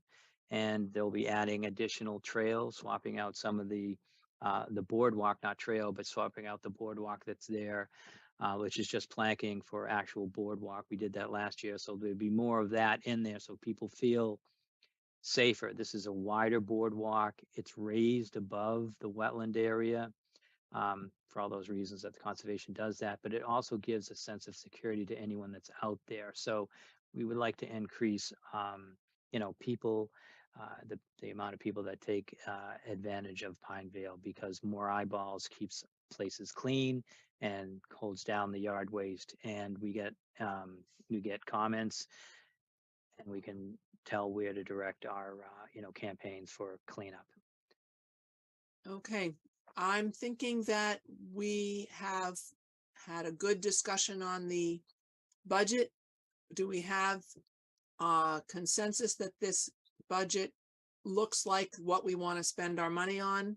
Or are there any people who object? Okay, in that case, can I get somebody to make a motion, and we'll have Brian Bowe vote right before me rather than at the beginning? Well, in that case, this is Brian, and I'll make a motion that we adopt this budget as just explained. This is John, I'll second. Andrew Driven in favor.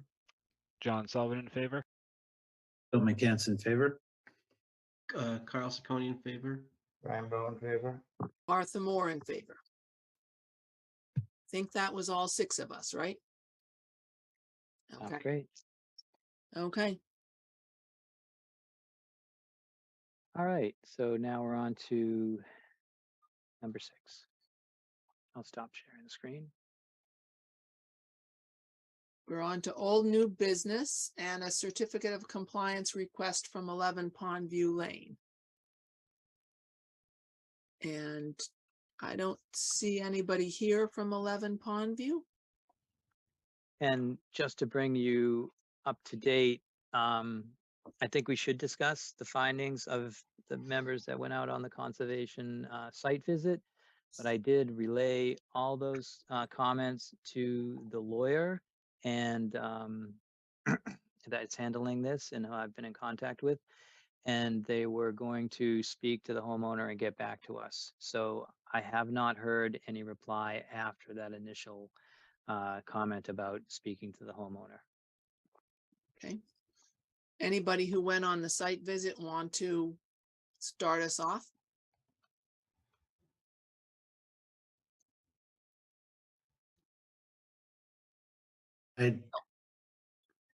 I'd be happy to start us off. But first, and this perhaps is a question for Chuck. I realize we're not there yet, but I happen to notice that after the site visit that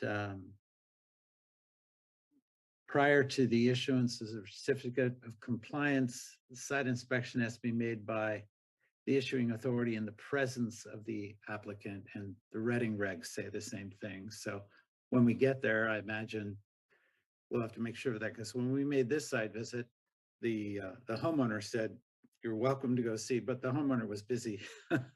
So we went and looked. And I just wanted to confirm, Chuck, that that is the expectation when we got to the end of this process, that the site inspection would be made in the presence of the applicant or their agent. So I'll have to tell you honestly that in the past that we have not strictly enforced that standard, and you know, just email correspondence seem to be working with this. I think when there's a question about, you know, we would need someone out there who would do the work if we wanted to point something out exactly. But I mean, that seems like a discussion that the commission may want to take up at this point, but that hasn't been the practice in the past. Yeah, I imagine if the applicant or their agent is satisfied with it. I mean, this person was present on the property, so that's fine. I won't belabor that point for now, but I want to get more into specifics. And Martha, of course, had noted debris we saw. We didn't see maintenance and so forth. But to get specific, would it be possible to go into the documents to, I think, page 22, which has items F and G. I don't know if those are available to us. Yeah, that's the old order of conditions. And I believe it's perhaps it's page 19 of the attachment to the order of conditions. Letters F and G.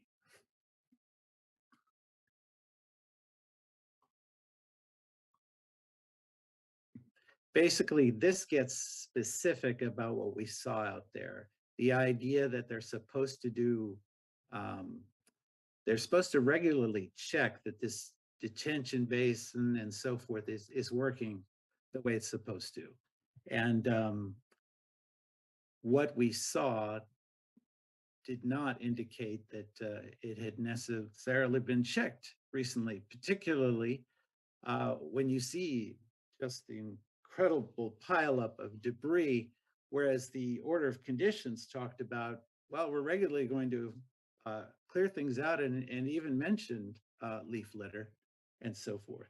But that's what I saw on items F and G where, oh, great. Can you give me those pages again, if you don't mind? Yeah, okay, so if you keep scrolling down, please. And we get to, yep. Oh, here we go. Attachment to the order. Okay, keep going, please. Yep, it's a ways down, sorry. List of additional, okay. Yep. All right. 18, 19, okay, you're almost there. 19. Oh, wait. I saw G, F, and G right there. There's F and G. Okay, so the detention basin. To be inspected and cleaned at least twice annually. Accumulated sediments, leaves, branches, other debris removed and disposed of. And then G, the outlet control structure and spillway. Evidence of clogging, scouring, etc., shall be cleaned and repaired. I have to say, just based on what we saw, it's not at all clear to us how seriously F and G are being taken at this point in time. So that was the main point I wanted to make. And understood. I think that came up in the notes that I got from Martha. Yep. About the spillway and the outlet control structure and all that. I will bring both these items up to the attorney that's handling this for the applicant, and I can send it to them tomorrow. But I still think that although this is more detailed, the questions that I posed to him, he's probably on the right track. Great, thank you. Yeah. Just while we're still looking at F, it says here vegetation shall be mowed at least twice a year to prevent the growth of woody species. And it was clear that there were some woody species up to 1 inch or 2 diameter on the top of the bank or swale farthest from the house that had been recently cut down, but clearly had been growing for a while in order to get that thick. And there's a clump of Phragmites in the middle of the wetland part, which clearly had not been mowed down either. Okay, Brian. Yeah, and Martha touched on a few of the items I was going to say. I know her notes mentioned the evidence of a beer party back behind the berm. I assume, and Chuck, you can correct me, I assume this is still the property owner's responsibility, even though it's likely they're not out there drinking beer and leaving the cans, but they would still be responsible for knowing what was happening and cleaning up, right? I sent that message. It's appropriate to ask the homeowner to clean up what's on his property. Yeah, And well, so that message was sent. Since I have the floor just for a second, I didn't find it in the order of conditions, and maybe Bill looked closer than I did, but typically subdivisions are turned over to the town at a certain date, time, or when it's complete and it's accepted by town meeting. If that had happened, and along with the responsibilities of maintaining this stormwater structure, then that F and G would not be the responsibility of the homeowner.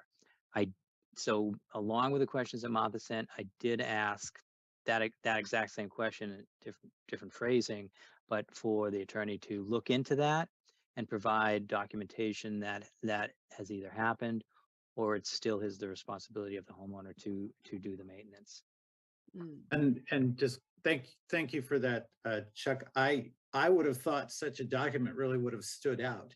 I thought there's a formal document when the town accepts responsibility for something. For example, and I know from my own experience in this part of town, if you want a curb, you can offer to pay for it, Well, when you're done, you then go to town meeting and you offer it, or you go to the select board and you offer it back to the town kind of thing.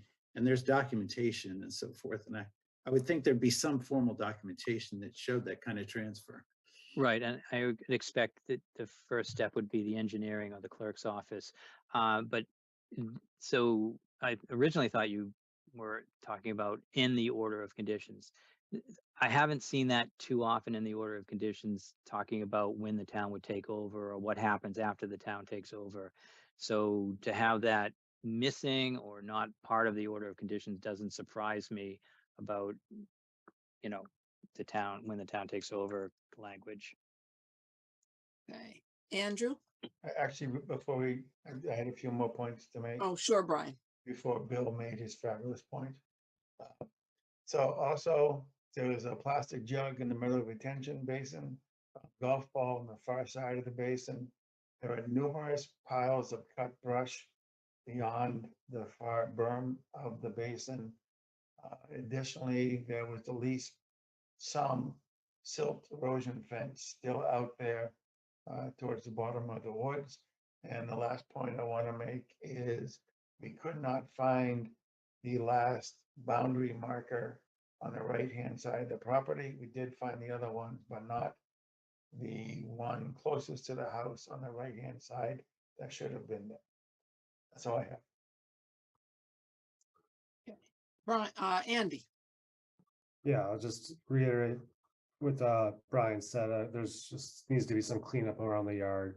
And there's the concrete bound on the south side, just to be more clear, of that lot that we could not find. We were able to find some of the others. The only thing, and I think it's interesting, is that this detention pond is now questionably become a wetland. So is it now our resource area? I don't know how that works. It certainly seems like it's acting like a wetland. Partially because it doesn't seem like it's been maintained in the way that the CFC had, or order of conditions had suggested. What do we do with that? I mean, is it now a resource area?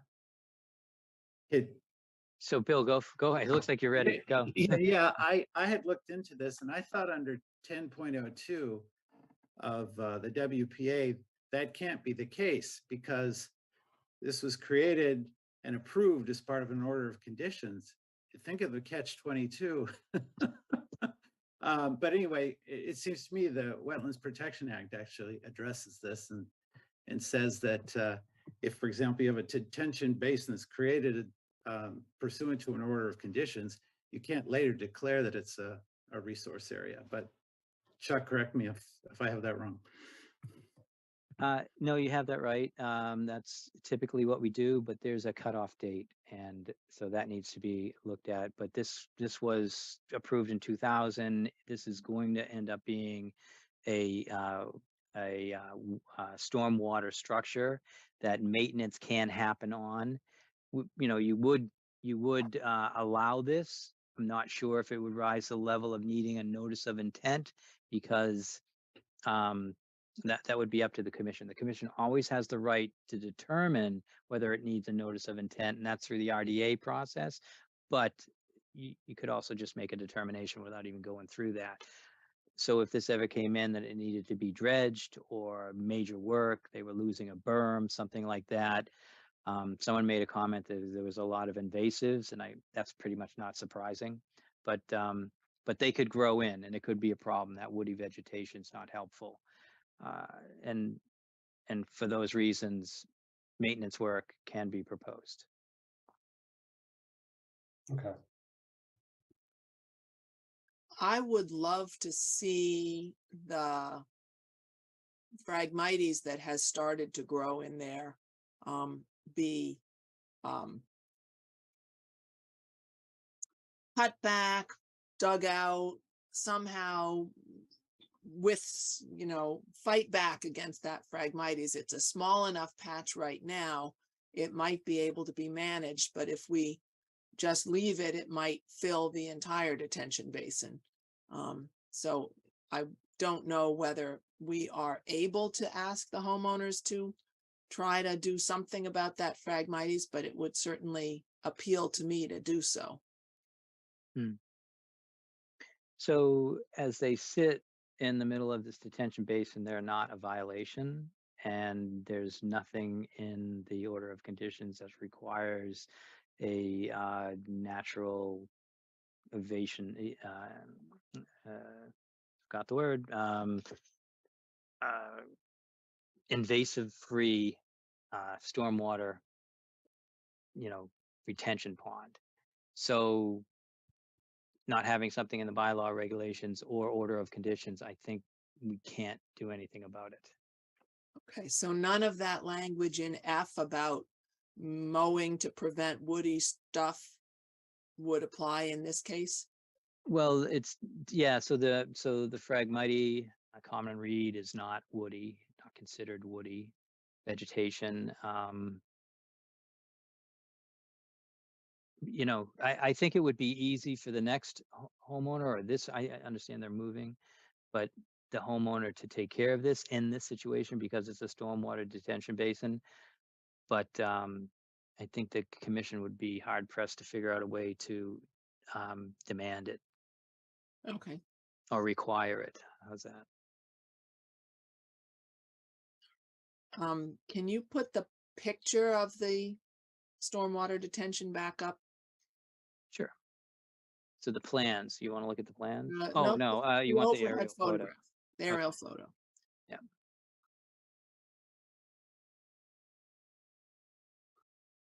When we were there, we could clearly see that curving stream that zigzagged around the middle of that flat detention area. And I'm just checking, does the inflow come from the street end of that yard at the north side coming in, and then they artificially produce that curve that is the stream, and is the outflow supposed to be at the north end further away from the street? Is that the water flow that they're expecting in there? Yeah, so it was probably designed for a certain storm, and so the area where it goes out is at an elevation that would allow ponding and settling, and then overflowing in certain storms. But maybe the half-inch storm or something like that, it's going to just use that channel. So the channel is going to be wet the most, but the detention basin is probably everything you see that's that same color that looks like, Phragmite to me, but I don't know what else was out there. Maybe there was cattail. Yeah, and it also looks like it comes in from the street, and that was another reason why I would find it hard to ask the homeowner to remove the invasives, because it seems to be like a street problem, like a BMP for the street. So Okay. All right. And just to kind of wrap up my comments, it was clear that the conservation restriction was being abided by. The plants in the conservation restriction area had not been cut. They were natural wooded area. The one exception to that might be the brush pile that was, I don't remember if it was behind the conservation restriction bounds or not, but it was in that direction. So, we did see clearly that the area inside the conservation restriction was appropriately left to be natural. Okay, did somebody else have a hand up that I ignored? Brian? Yeah, Chuck, just had a question about this basin. So this basin serves more of the neighborhood. So presumably the homeowners, when they bought it, they knew what that was and what the function was and how to deal with it. And so they inherited the water flow of the neighborhood, right? that's true. Okay, I thought so. But I but understand that. the devil's in the detail. You have to read the deed, and we might not have gone that far to find out whether it was a combined effort for everyone to pay for the maintenance of this this stormwater detention basin, or it was just part of this homeowner. I know, for example, now this is not 2000, but back in, 2013, off Forest Street, there was a detention basin that was created for the 100-year storm on someone's property, but the town maintains it, and they did that once the road was accepted. So that makes me think that there may be, more to this story, and I probably should have got more interested and asked engineering what they knew about it, but. Okay. All right, Brian? No, excuse me, William, Bill? Yep. Just real quick, because I know some had an interest in this. It's on, sorry, I'm trying to find the, oh, they actually don't have pagination. Okay. Well, anyway, it's in 10.02, but I just wanted to share with you the language that stormwater management systems designed, constructed, installed, operated, maintained, and are approved as defined in the WPA 1996 and afterwards do not by themselves constitute areas subject to protection under the Wetlands Protection Act. So I just wanted you to hear the language that had to do with that. Chuck talked about some of the qualifiers, and that, of course, the commission still can, based on what's going on there, we still have things we can do, but that's where that basic principle came from. And I think it was because if you didn't do that, people might resist installing such in the first place, saying, well, now why would I do that if it's going to create another resource area? So that was it. Great, thank you. And I think the takeaway is before 96, they would be, and when I was in Boxford, it was you kidding me. I dug a farm pond or a pond in my yard, and now it's jurisdictional. So it's not pleasant. It's not great to find that out, for sure, especially when you're the person that dug it back in the 80s. But this shows what we're looking at here is probably a easement. So, and it goes right out to the street. It seems like it's in the same spot as that detention basin. But with all this information, I can get back to the attorney and just send a follow-up email tomorrow and just ask when we might see the information. Okay. So that's it for Pond View. We have violation and encroachment, and then some more discussion items, number 7. What do you want to do next, Chuck? So I think that we can move right over the integrated vegetated management plan. If everyone accepted my email about we did this in 2020, and this is just the MBTA going down the same tracks. It does go past Millette. It does go past the Thielen Bird Sanctuary, but we did highlight some areas. They updated it. It was a RDA, and we're only 2 years out. So we could move on if people accept that, and we just get a vote to allow them to do their yearly maintenance on the train tracks as proposed in that card that we received. Okay. Any discussion on that? All right. Anybody willing to make a motion to allow them to do their yearly maintenance? And Brian, you can say so moved also, which would just kind of like exactly what I said. You can just see that. Brian, so moved also. Yeah. Also. Keep it quick. This is Bill McCann, I'll second. Brian Bowe in favor. Andrew Dribbin in favor. John Sullivan in favor. Bill McCann's in favor.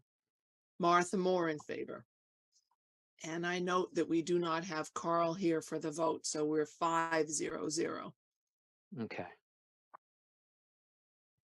So the only other thing on this list, the rest are kind of easy. I didn't hear from Terrace Park. The minutes, so our minutes, we're trying to hire someone to do the minutes. We're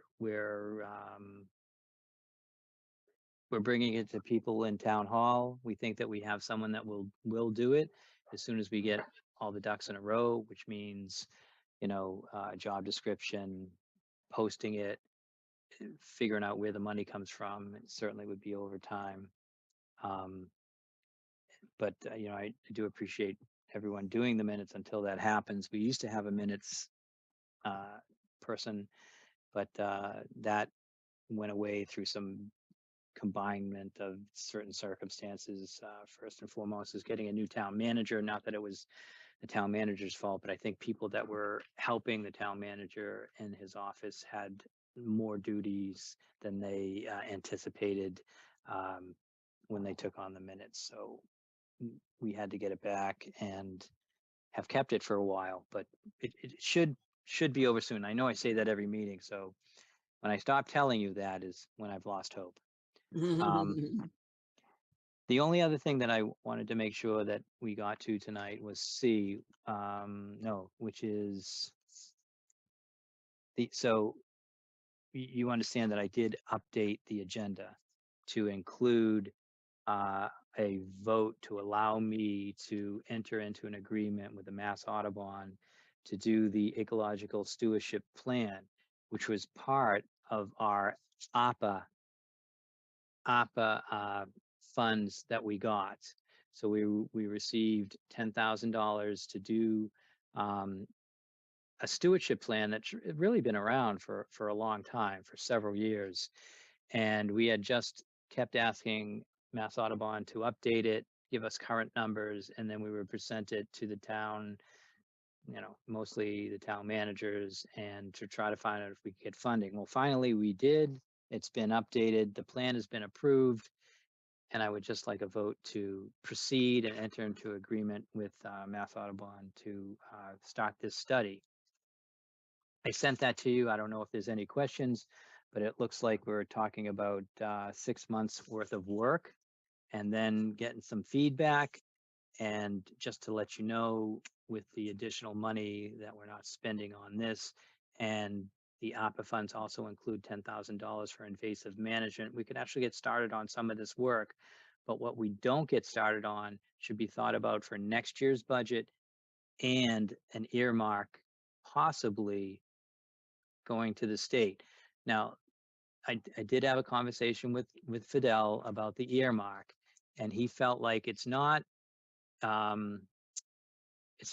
advisable to always be asking for something with those earmarks from the state. And so let's see what comes out of this discussion and then find out if we want to present it to him. But the ultimate decision belongs to Fidel, the town manager, whether he presents that to the state or not. So I just think that there would be an opportunity to fund something else that comes out of this study, to be honest with you. Okay. Any questions or discussion about the Bear Meadow project? Bill? I just wanted to say that Chuck answered the question I had. This proposal to me looks terrific, objectively terrific. And I was wondering, you get this 6 months of work, they make these suggestions, very thoughtful and so forth. Will there be any funding to move forward? Sounds like that is a possibility. So that really answers the question I had. Thanks. Oh yeah, we want to get this. This is the study, and you get the study, and then we have other avenues here in Reading, but one possible avenue is town meeting, and I've already talked to Andrew, who's the my supervisor and the economics director, and I told him that when this comes through, we would be looking for more money, and he should think about having talking about in his meetings and helping us get to town meeting, or helping us get an additional funding, even if that's going out for grants. If only we knew somebody on FinCom. I was thinking the same thing. That's right, and we're lucky. We're lucky to know someone on FinCom. Well, you know, I think we met everyone last year when we did the budget. Brought the budget around, brought the APA requests around. So that's great.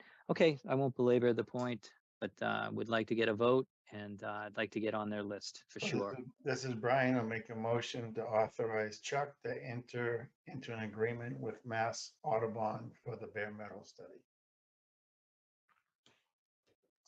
This is Andy, I'll second that. Brian Bowe in favor? Andrew Driven in favor. John Sullivan in favor. Bill McCants in favor. Martha Moore in favor. Now that we've done that, Chuck, this is the same proposal that was on the table like a year or two ago when I started. That was more expensive though at the time, wasn't it? No, I asked for more money, not really knowing where they would land coming out of COVID. And so that there was a buffer. Yeah.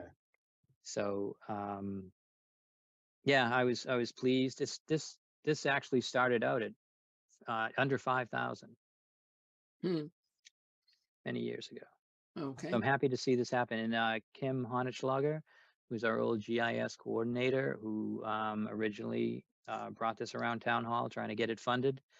We'll be very happy to see this moving through. And we still run into Kim every once in a while with the Trails Committee. Nice. Okay. Anything else on your list, Chuck? Yeah, I was just looking at the list, and it's, unless there was anything on the monthly DPW meeting, then no, we can move on and talk about Friends and Family Day. Yeah. I don't remember anything in particular from the DPW meeting.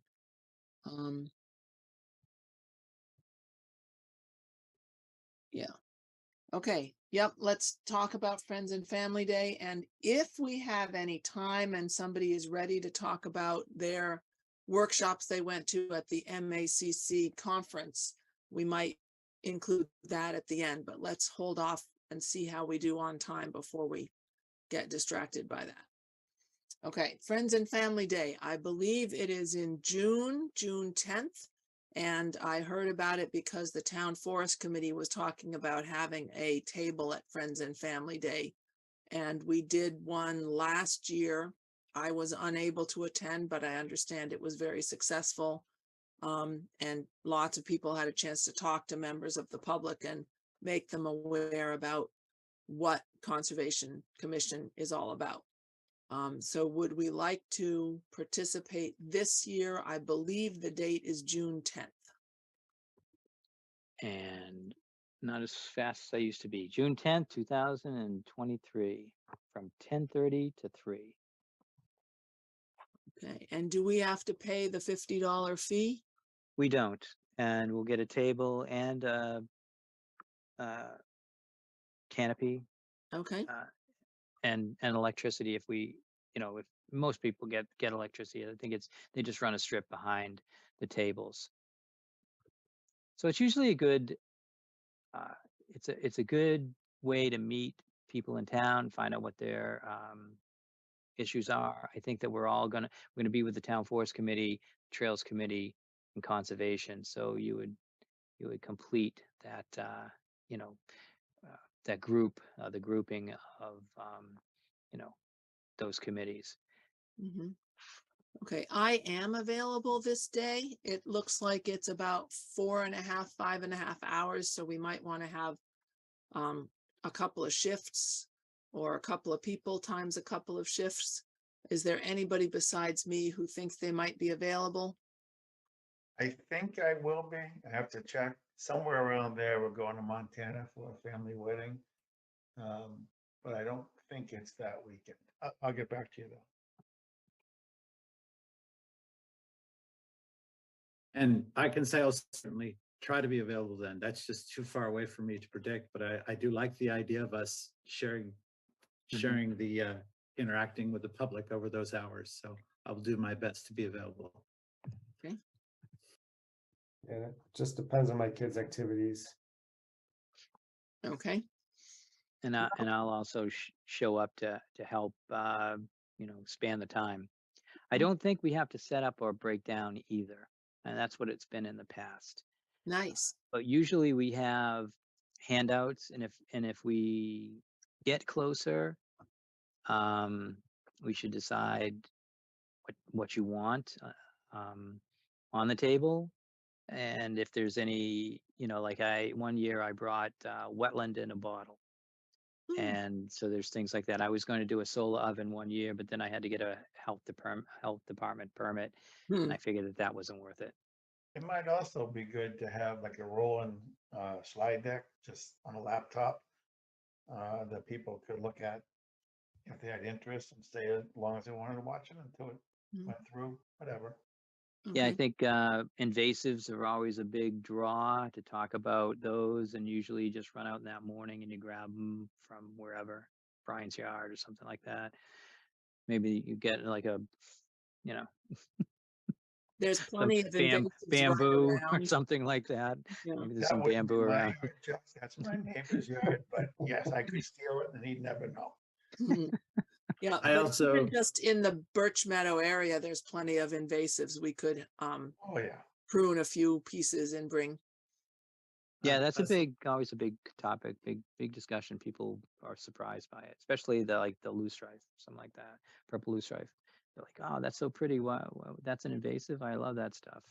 But I think this might be accomplished by the slideshow Brian's talking about, but I like the idea of us, if not that, at least having pictures up of the main conservation areas in town, because, I'm speaking for myself. I mean, a lot of residents just aren't aware of how many places there are where you can go hike and see pretty amazing things within the boundaries of Reading.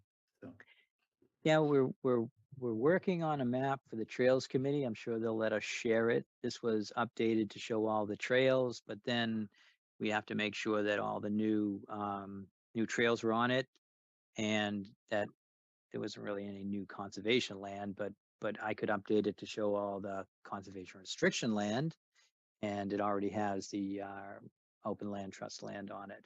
But they've gotten a couple additional pieces themselves. So and the thing I like about that, Chuck, is that, again, just from talking to people in my particular area, a lot of them don't even know, for example, Pinevale is nearby.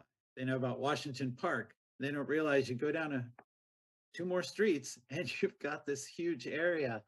And some of these people have lived here a long time and they just have no idea. So yeah, it really needs an entrance right there where whatever street that is meets Pinevale. That would be great because it's just around the corner, which is that Maple Street that I'm talking about, where the entrance is. So maybe having a sign there or something would help. Yeah. Okay, I'm Yeah, done. look at it first. $1,700 sign for, we need a trail first, I would think, in that area. But that's a good suggestion. That's a lot of time and effort's been spent on that in the last couple of years. It would be great to see activity grow in that area for sure. Okay. And I think we had some brochures about invasive species that were made by the Environmental Club at the high school a few years ago. We had them last year, and we had some postcards. And I know I still have a small stack of those postcards left. The ones that talked about the purpose of the Conservation Commission. So I will dig those out and let Chuck know if we need more or if those look like they're enough. Yeah, and I'll let you know for sure that what's helpful also is like something. There's other things, but I found out like tattoos, like those stick-on tattoos, bring people over. You want to give things out, all our great information that people stay up all night watching our videos and stuff like that, but also like make coloring and tattoo stuff. And I think that's well known amongst the health department and conservation that those things are really handy when you're talking to the parents and the kids want to go to where the food is. Mhm. So Okay. I can bring the rubber animal tracks again, and they can do yeah. rubber stamp animal tracks. I wonder whether we can get any of those Asian longhorn beetles fake tattoos. Mm-hmm. Yeah, we'll have to find out. We'll have to see. I got a bunch of those back in the day. That might have been what was used, but I know there's only one left. Okay. All right. Well, we've got some time to look into it, but it sounds like, Chuck, will you do the signing up for us? I'll sign up and then we'll get a little bit more serious about trying to figure out if we actually can show up and then start putting kind of a game plan together, such Okay, as who's there at the start, at the finish, and filling in the center. So, okay, all right. all right. Minutes. Ryan, our hero, got the minutes for the March 8th meeting out promptly. Did everyone have a chance to read those? Again, I don't even know where to go. Like I look in the folders on the town website and I don't see minutes. Brian emailed them to us because they haven't been approved yet. So he sent them out as an email and maybe you didn't make it onto the email list yet. Well, Bill, if you give me $1, I'll mail it to you too. The thing is, I didn't recall getting such an email, but I was at the March 8th meeting because I had just been appointed. I just couldn't vote yet. So it'd be great if I could see those minutes. You are not on that email. Are you looking at it right now, Andy? Yeah. Can you forward it to Bill? Do you have his email address? We could just print it on the screen if you have it right in front of you, Andy. Okay. Can you share screen? I suppose I can. Hold on, let me download it.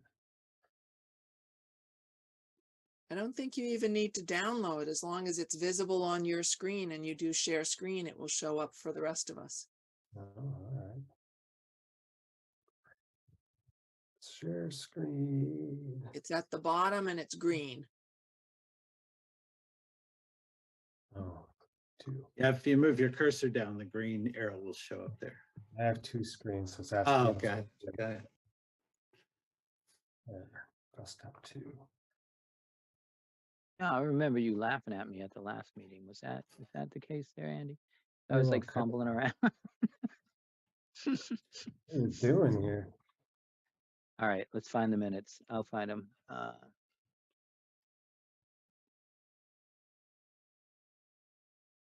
have to like change my securities.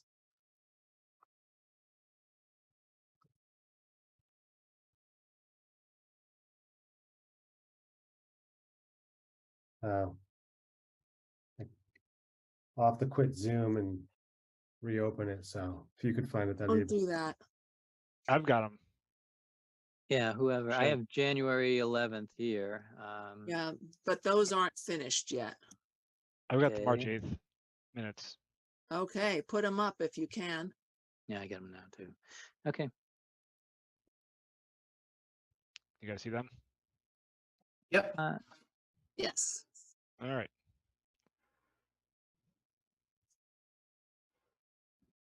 Maybe do full screen at the top there.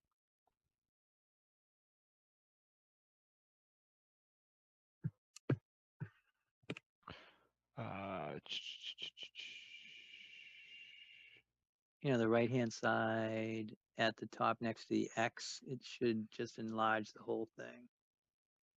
Yeah, one, yeah. There's Oh, full you- screen. There is your full screen. Okay. Okay, fine. How's that? Oh, that's Zoomed good. in? That's Alright. great. Yeah. Thank you.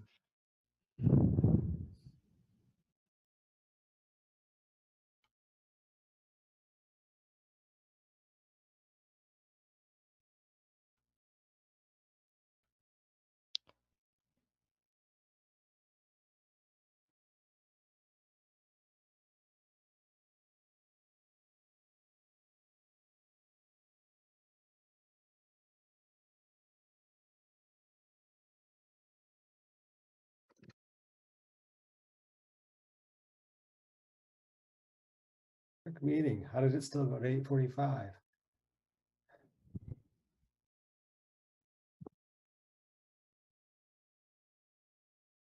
And Bill, just so you know, I have forwarded these minutes to you, so you'll have your own copy.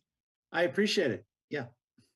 I realized we were all putting them up on the screen, but forwarding it to you would be also helpful. Yeah, it'd be good to have a copy, just so I know the format for the group. I mean, it obviously not too dissimilar from Belmont, but it's good to see. Thanks. All right, and just to let people know, Carl has sent me a message that he had a computer problem, and that's why he suddenly dropped out.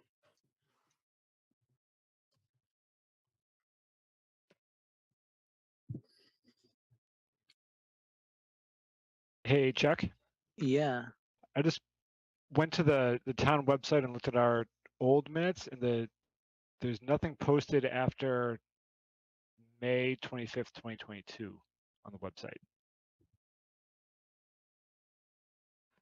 I don't know if maybe that's what Bill was running into. If you're looking at And John, 2023 folder. can you open up the one for May of 2022 and see if you can actually read the minutes that are supposed to be there? Because I get broken symbols and so forth rather than seeing an actual document. Yeah, Because I saw the same thing you did. It ends then, and then when I tried to actually look in there, I didn't see a doc. yeah. So when I go in there, Okay. Oh, you get one. That's great. yeah, I wonder if I'm lacking a software of some kind because I can't get it to even do that. I find those folders, but not the, and this is a very new laptop I have, but okay. Maybe Chuck, if you could find out if there's something I need for this particular program, and I'll download that. sure. And I'll look into the minutes tomorrow. Let's see, I'll somehow get that done before 12 o'clock. Or by the end of the day, let's say by the end of the day, because I know I got a couple site visits that I have to go to. Oh yeah, no, it's not urgent. Yep. I'm going back to these minutes. Are we okay with them or do we need more time, another meeting before we can approve them? I had no issues. I read them previously. They look fine to me. Okay. Then Yeah, I mean- this is Brian. I'll make a motion. We approve the minutes from the March 8th meeting. This is Andy, I'll second that. Are you allowed to motion your own minutes? I went with it. Nobody said anything. Okay, Andy, why don't you start the voting? Andrew Gibbon in favor. John Sullivan in favor. Bill McCants in favor. Brian Bowe in favor. Martha Moore in favor. Okay, and as I said, I was working on January 11th, but I cannot find the RCTV video, and I need to look at that because the Zoom transcript did not adequately record all of our vote counts. So if anybody is smarter than me at finding RCTV videos, I would be very grateful. Are there certain votes in particular that you didn't get or? Yeah, there were only some of them, and I noted it in my copy of the minutes. I could email it to you, but Yeah. I would love to be able to figure out how to find the minutes. I went on YouTube and I looked for RCTV and I looked on YouTube for Conservation Commission, January 11th, Reading, Massachusetts, and I got every other town in Massachusetts who met on January 11th, but not us. Yeah, no, I've had some of the same problems and I eventually can find them, but sometimes it's a hunt.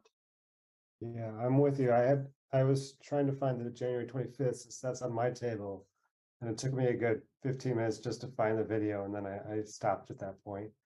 I don't know how I found it though. I think I did a search for RCTV, Conservation Commission, and then January 25th. I don't know, it definitely took me a little bit of figuring out to find, but I did find it eventually.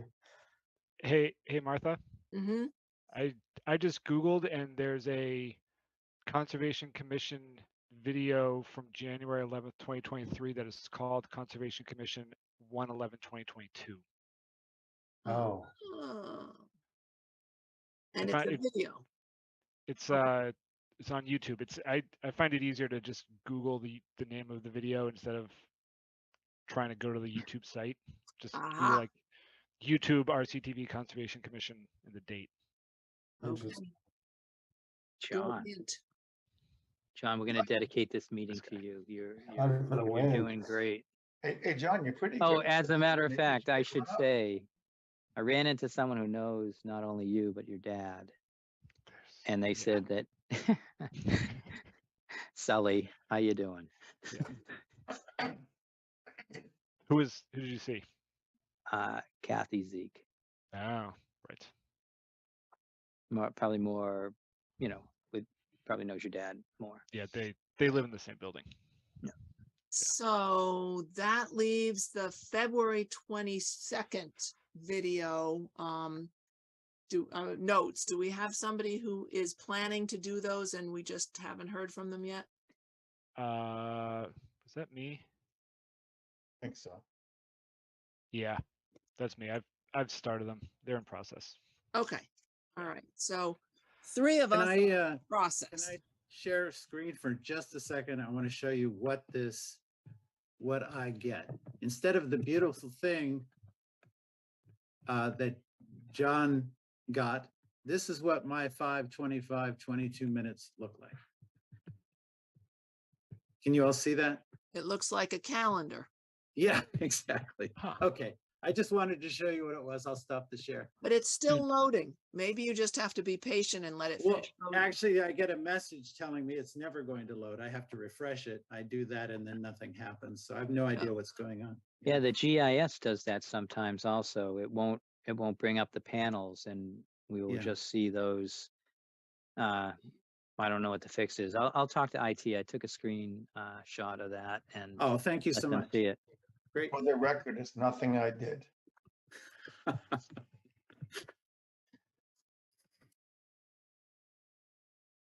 Okay. Do we have anything else on our agenda we need to discuss?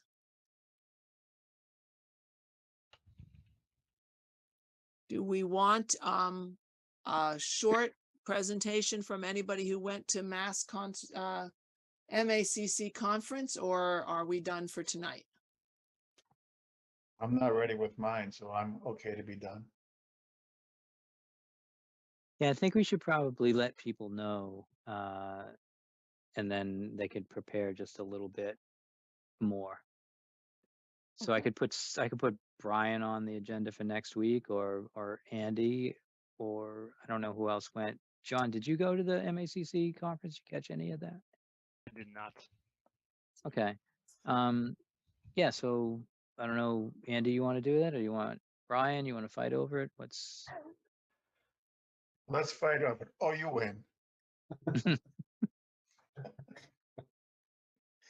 I mean, I don't have too much to say, but so I could do it now if you want.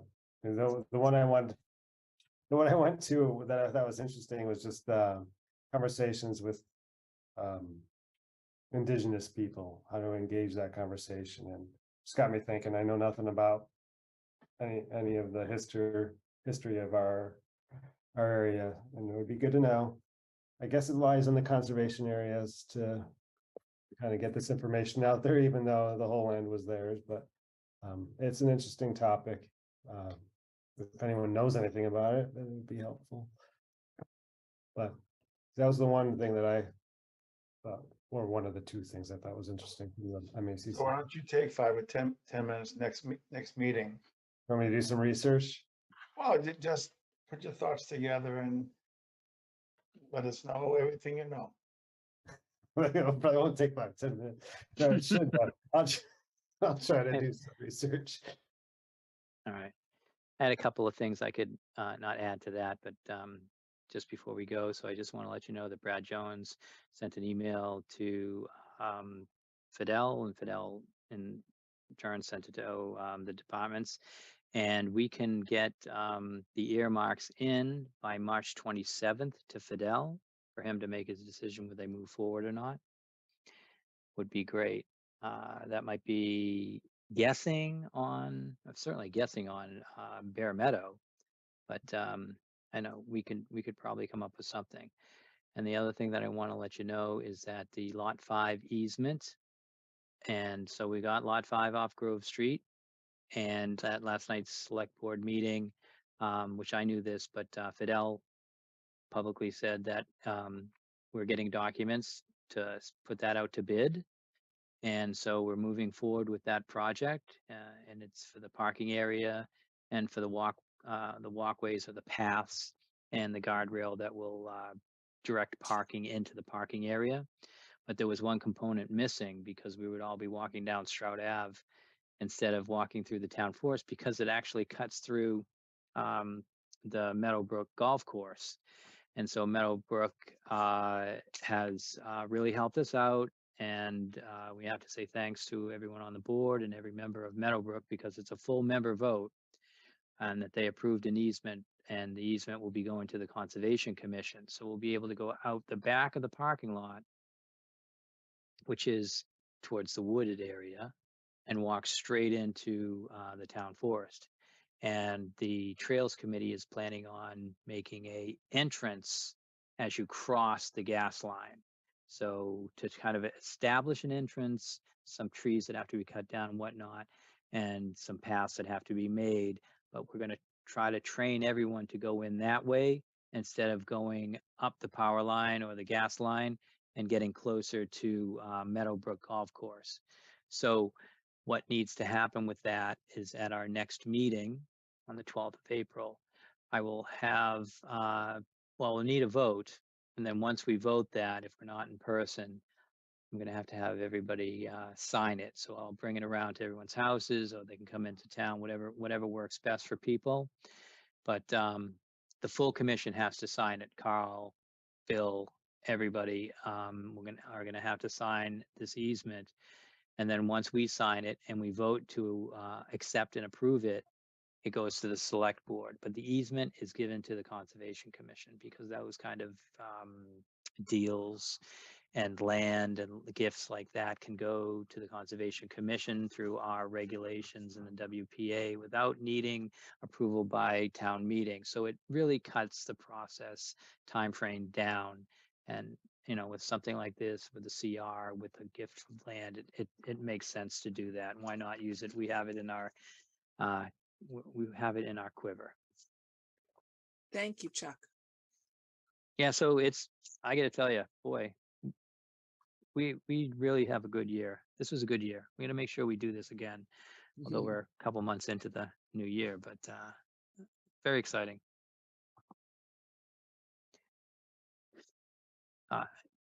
That's it. You guys are just like dying for more information. Want to hear about Millette, Soms, and Morgan? We're going to get our bid document soon. It's going to go out to bid. We should be picking a contractor in end of May. They're going to start on that project. First thing you'll notice is the trees being marked, and then it will be very quick after that. So we have a meeting tomorrow again to go over final requests, but that's a awesome project. And I think everyone, even the people that are kind of wary about it, will be so happy to have that high quality stormwater / open space park in their backyard. It will just really add to the community. It's awesome. And what that means is we need to start thinking about how to promote that area as well, because that's going to be, a gem. So we want to be steering people towards the walk that's going to be around it. Right. Signs are included in the signage and kiosks and all the pit trails, except for the one coming off of Hunt Street, are part of this project. So we're going to see like that quality sign that we have up in Matera. So if we did put a sign at Pinevale, we would have 3 conservation areas. This area is owned by conservation. It's our land. There used to be a section that was not ours, but it was given to the Conservation Commission a couple of years back, maybe 3. when Bob LaLashore was still here. And so everything's in the care and custody of the Conservation Commission and under our control. So it really cuts down on some of the paperwork needed when you're putting in trails and whatnot. I think people are going to be so happy when they see this. And that's gonna Nice. happen this summer? It's going to Hopefully. start soon. It won't be finished for almost a year and a half. Okay, And it's going to be a struggle to get all this work done within a year and a half. And there is deadlines to the money, use it or lose it type of things. There's some extensions on some of the money. So we have, let me make sure I get this right. So we have MVP money, and that has a deadline on it. And then we have Seth Moulton, and anybody can help me out with who Brad his. Jones. No, Seth Moulton and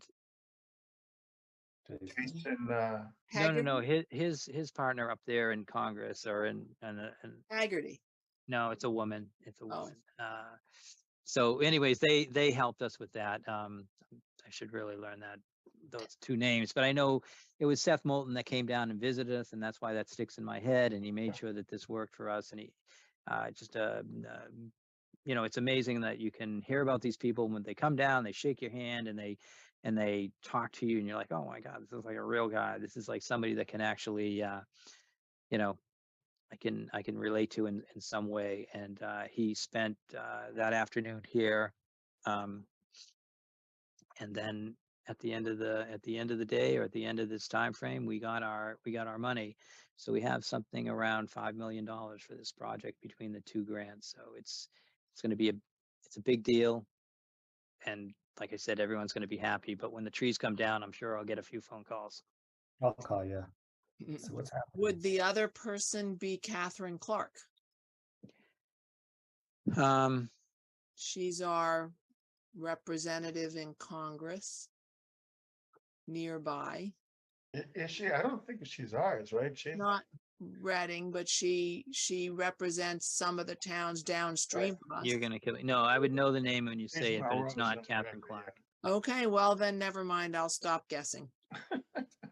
I'll think of it as soon as we get off. So you can put me out of my misery and we can end this meeting, and I'll email you that name. On that note, this is Brian. I make a motion to adjourn the meeting at whatever time it is. 9:50. 9:50. Do we have a Need- second? Yep. I don't hear a second yet. This is Bill McCants. I'll second. All right, all in favor, say yes and raise your hand. Yes. Okay. All it right. passed. Thank you, everyone. Good night, everyone. Hey, good night. Bye now. Everyone.